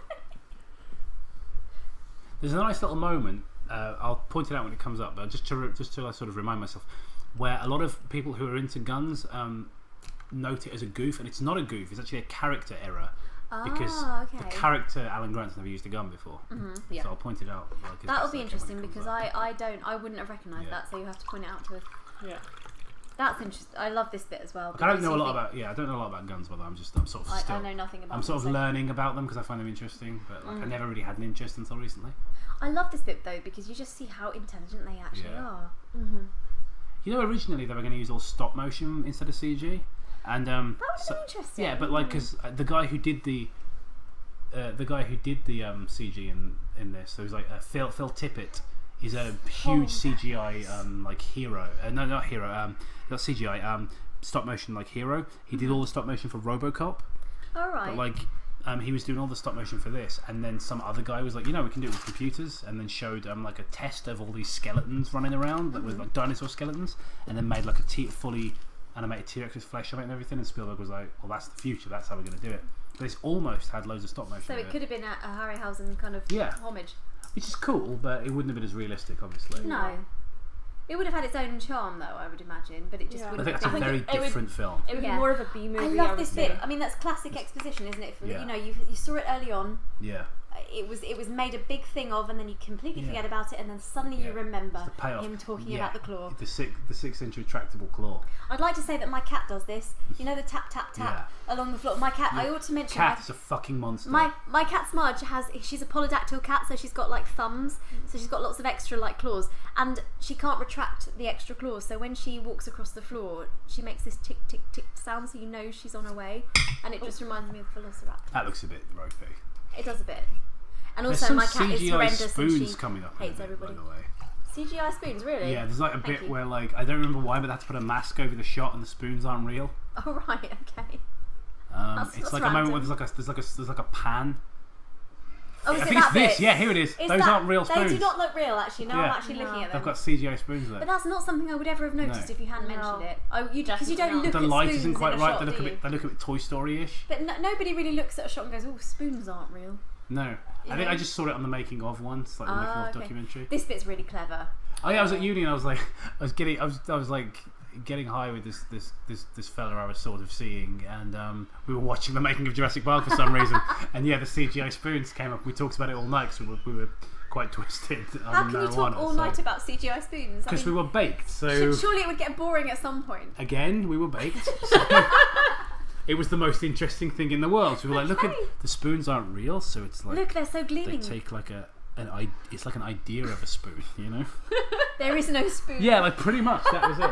Yeah, I think we even likened it to the Matrix. How in the Matrix they say there is no spoon, and here there literally is no spoon. Do you think the spoon in the Matrix is CGI? Do you think all the spoons in Hollywood are symbolic? Do you think there every is no spoon in the world is CGI? Every spoon in the world is telling us that we're in the Matrix. Drugs are fucking stupid. Never do drugs. They just turn people into morons. Run. Oh, snorting according to the sound that effects. smile, I hate that. But they really kind of anthropomorphise them, don't they? They make them seem very human. but still very evil scheming. human. They're not, They're very not scheming. I can't say it now because I've had too much wine. Anthropomorphized in such a way that you think they're dirty cutesy, or you don't like them too they're still much. animals. Yeah, so you don't feel like you can reason with them. You're still frightened enough of them. Yeah. No, but that's what makes them more scary. Is they seem to have almost human intelligence. But not quite. Yeah. That used to creep me. I used to jump every time. It's a nice jump scare, isn't it? Is Where he looks up. And Oh, we're going to another slightly contrived bit where she goes, I know this system. Yeah. And it's a little bit like, I'm a Linux nerd, so I know all about it. And Well, the thing is, even though she is she's useless in the book. In the book, the boy is not only the dinosaur expert, but he's also the hacker. Oh, really? Yeah. That's kind of annoying. I'm glad that they kind of split that a little bit. It's a bit of like a plot hole, and the fact is that even if you were made like a really good hacker, you wouldn't know how to hack a system that you had no idea how to do. It's just it's a bit silly, but I suspend my disbelief. It's just like whatever. Yeah, we'll allow it. Again, I'm just trying to find things to criticise because it's quite because obviously difficult you don't want to spend the. But mind you, we've spent almost the entire commentary sucking the movie's dick. The film's almost have, over. it's Why true. stop now? I mean, it has is been the like, Spielberg sausage fest. Yeah. Yes. You know, it's just like just whip it out. You know. Dicks There out you for go. Spielberg. The scream's quite effective. Wasn't the T-Rex scream supposed to be like it was an elephant's trumpet? Yeah, it was a bunch of different animals, but one of them is Yeah. an elephant. Yeah. I was Elephant saying was like the prominent one. It's like we were saying about in Jaws, like at the Yeah. end of like when it's going down, it's like it's the Godzilla. Yeah, like, slow down. It's the slowed Godzilla down. scream slow down when the shark sinks into the water, all half blown up. Yeah, he uses interesting sound effects in his films. Yes. It is. They're pretty good. I think it's weird that Tim turns around and Lex says this is it because it looks like he's saying it, but his mouth's not moving. So it's like a kind of strange puppet animatronic it's a really thing. weird cut, and I don't like it. It kind of. Now I'm joining. ups the I'm joining in. spookiness. Yeah, I'm joining in the nitpick party now. But Well, we have to do it at some point, don't It's we? nitpick party time. everybody's nitpick feeling the fine. whole Phones time. are working. I still do that. Like when there's like a problem with my internet signal or whatever, or like I'll text my. This is a joke me and my mum have. So I'll text my mum like, Mr. Hammond, the phones are working when the internet comes back. I never ever here comes want the you issue. That's not actually jammed. It just looks jammed. That's easily fixable. Oh, okay, and people right. mark that as a goof. But I take it as it appears jammed. It's fixable. Grant doesn't know anything about guns. Yes, it makes sense. He's Yeah. also in the midst he's of a very very intelligent, stressful for God's sake. situation and wants to just Yeah. get away. He's And not an unless he action was- hero. Yeah, No. he's not Yeah, you Schwarzenegger. can't. He's You Sam can't Neill. expect him to, as a character to Yeah. suddenly be able to use them and be I brilliant love at that. it. Yeah. I really think that's It's a weird clever moment, with the isn't it? DNA on it. Yeah, it's kind of a That's its reminder own that it's a DNA. circus monster. Yeah. You know? And actually, none of the dinosaurs in Jurassic Park are real dinosaurs. They're all constructs. They're all Yeah. hybrids. Yeah, and the fact that you see it's literally. So there's a weird CGI shot here because the stunt girl looks directly into the lens here. She And does. That's not they However, digitally put the actress's face Isn't on. that bit tense? I mean, Oh, it it's really still tense. is. Yeah. Regardless of all of that, that bit Yeah, is they scary. digitally put her face on, and it They looks did. really good considering does. I like think that works. how fake that can look. It probably doesn't work if you slow it down and Yeah, watch yeah. it all in slow motion. How yet, like but CGI Jeff Bridges looks by comparison. Never gonna let CGI that go. comedy. It's so fucking fake. It is really bad. It's fine in the reality of like a the bit Tron Tron. world, but in the like flashbacks when it's supposed to be him as a young man, it looks so stupid. Yeah. Did you ever look at this bit and think of the National History Museum? Oh yeah, I think you're supposed to though, aren't you? You're I supposed to think remind you of the are. National You, History you Museum. kind of think of going to the natural. Did I say national? Natural History Natural. Museum. I think I said national. I think- Natural History Museum. So yeah, the skeleton is just supposed to crush the velociraptors, and that's so undramatic. Yeah, it would have been. I mean, I imagine that would Again, work. in the book. another way it's similar to Jaws is that Spielberg himself came up with the idea of doing something more dramatic. Yes. Okay. Because in Jaws, the book, the shark just like dies of its wounds. That's really boring. It is boring. That is The whole boring. novel's boring, to be honest. But The novel is so boring. I Fair hate it so much. Well, again, I can't it's comment. the, I haven't read Jaws it. is the kind of book you read on a train. Like it's not really a good book. But Jurassic Park's actually quite a good novel. But yeah, it's like Jaws is something you'd read on holiday, Right. Yes. like on of- the beach on like holiday. there's most of it is just Chewing gum for the eyes. No thanks, Ted. I'm fine. Yeah. Yeah. That kind of thing. Yeah. most of it's just like it's about Brody's wife having an affair with Hooper. Like I mean, that doesn't work. no, it's Well, That- how- they don't look With how particularly young they CGI make there. Cooper anyway, like you know. yeah. That These moment these is effects are really fantastic. nice. I like how the whole movie the T-Rex like makes loads of noise and then suddenly it just appears out of nowhere. I know. It's so absurd. And you don't hear the thumping. Like yeah, because the anymore. whole movie is to do these like impact tremors, as Jeff Goldblum's character calls them. But here it just shows up. But fuck it, you know. How did it get through those doors? This is Spielberg's weird spatial thing, isn't it? That's It's true. just like, Yeah, it's like this has to happen Yeah. for the plot, but Yeah. I don't think through how it happened. yeah. But he's that kind. This film is very much about spectacle and you It's know. true. I think But for characters things as like well, that, you likeable can just, characters. yeah, you can suspend disbelief enough to not care about that. Really. That's a great one-liner. So it is. I've So decided have I. not to endorse your book because that's such an Ian Malcolm line. It's great to hear it come from Grant instead. Actually, yeah, that makes a difference, Yeah, doesn't it? it does. I love the symbolism as well of when when dinosaurs Yeah. rule the earth, things come It's down. tragic, almost like something from It King Kong, isn't yeah. it? Yeah. There's a tragedy to that when dinosaurs ruled the earth. It's terrifying. It's almost like it's crying, and, when it shouts out there, when it Yeah. roars. Because it seems Yeah, like it's a it's sort of confused. tortured It doesn't, scream, isn't yeah, it it? doesn't know where it is. like, It what the doesn't know fuck what's am I going on. doing Yeah. here? That's the thing, like, InGen's never really mentioned at all in this at all. Then it's like they become like the main villain of the second Yeah. film and stuff like that. I just But InGen, like in the video games and all the extended media and stuff, InGen was kind of like this force for bad in the Jurassic Park world. yeah. We're back to the epic shots here as again. Yeah. Like look That at waterfall is so beautiful. It is Yeah. absolutely gorgeous. I wonder where that is. Well, I think it's Costa Rica. Like, I wonder if you can visit some of the locations they shot in. You know, Nice like too. Well, you can go on like Yeah. like on Lord of the Rings. You can go on the New Zealand tours, can't I you? do want for Game of Thrones as well. Like Oh, do they? my mum's been around a bunch of the locations from Highlander, Oh, and says really? they're really amazing. I've done Yeah. That's that. cool. Highlander's as well. a gorgeous film. I got that on Blu-ray as well, actually. I'd quite like to see that on Blu-ray. So Does it make Sean Connery's accent any better? No. And Okay. this ending absolutely amazing. You It's watch the beautiful, whole isn't movie. it? It's so satisfying. And because that's it's like simple. a little, Yeah. like a little simple thing. No and words. if you hadn't paid attention earlier on, you wouldn't know Yeah. why she was smiling. And there he is with children, and he smiles back. And that's why then Jurassic Park 3 makes no sense. because That's look, why Jurassic Park they 3 love each doesn't other. exist. They love each other. Look They at them. do. You know, and things are going to be okay, and they're going to have their own And children. they're and going to live have happily kids, ever and that's after. going to happen to them. And Yeah. And Jurassic he's Park like, 3 Look at the way he looks them. at her right there. I know. It's He looks at the perfect. children first and looks at her, and he's saying yes, you know, and it's all done in and it's not a Spielberg film, but J.J. Abrams, I know, he's very influenced by Spielberg. The new Star Wars does this as well. Again, no spoilers for people who haven't seen it, but there's a lot of the last portion of the film. There's no dialogue like this, Yes. and it's communicated It's in very much just the same way. perfect. Yeah, I really like the new Star Wars. But by the way, at the as time well. of recording this, Absolutely it's loved it. 2016, so we're talking about episode 7. Very, very well Yeah, photographed, it brought movie, back the well-acted excitement film. that I had from the original. Yeah. kind of Yeah, thing. I watched it again when I was Shot of on the holiday final with shot of Mum the and Dad. helicopter leaving the island. See, it's been so beautiful to watch Yeah. it like this again. It's a masterpiece. just epic. It's so good. I've loved watching this on Blu-ray. We're sailing off into the sunset with the helicopter. Yeah. And the music. Yeah. Here we go again, tingles. And you guys don't get tingles, but I do, and it's fantastic.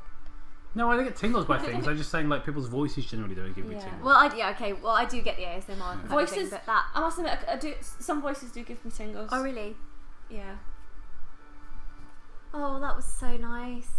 I even like the font here with Yeah, I like everything about Elixir. We just forget little things, but I like everything about Jurassic Park. I really do. I do too. So this has been a lot of fun. I've really enjoyed doing Jurassic Park commentary with you guys. Yeah, me too. Same here. I would like. I'm going to leave a link in the description of this commentary to Zoe's channel. Do you want to say a little bit about what obviously at the time of recording you haven't done much, but I know what you intend to do with your channel. So. Say a little bit about what you do. What can I say? Well, at the moment it's very, very, very, very, very early days because I haven't really found my kind of niche yet. It's mostly a gaming channel, though, right? It will be eventually. It isn't at the moment, but it will be. At the moment, there's kind of like weird things about me dyeing my hair and like doing some The stuff people songs really and- want to see. Yeah, exactly. I cater to all audiences. I want to know about what colour your hair is this week. So does everyone else. You see. There's only got 3 subscribers.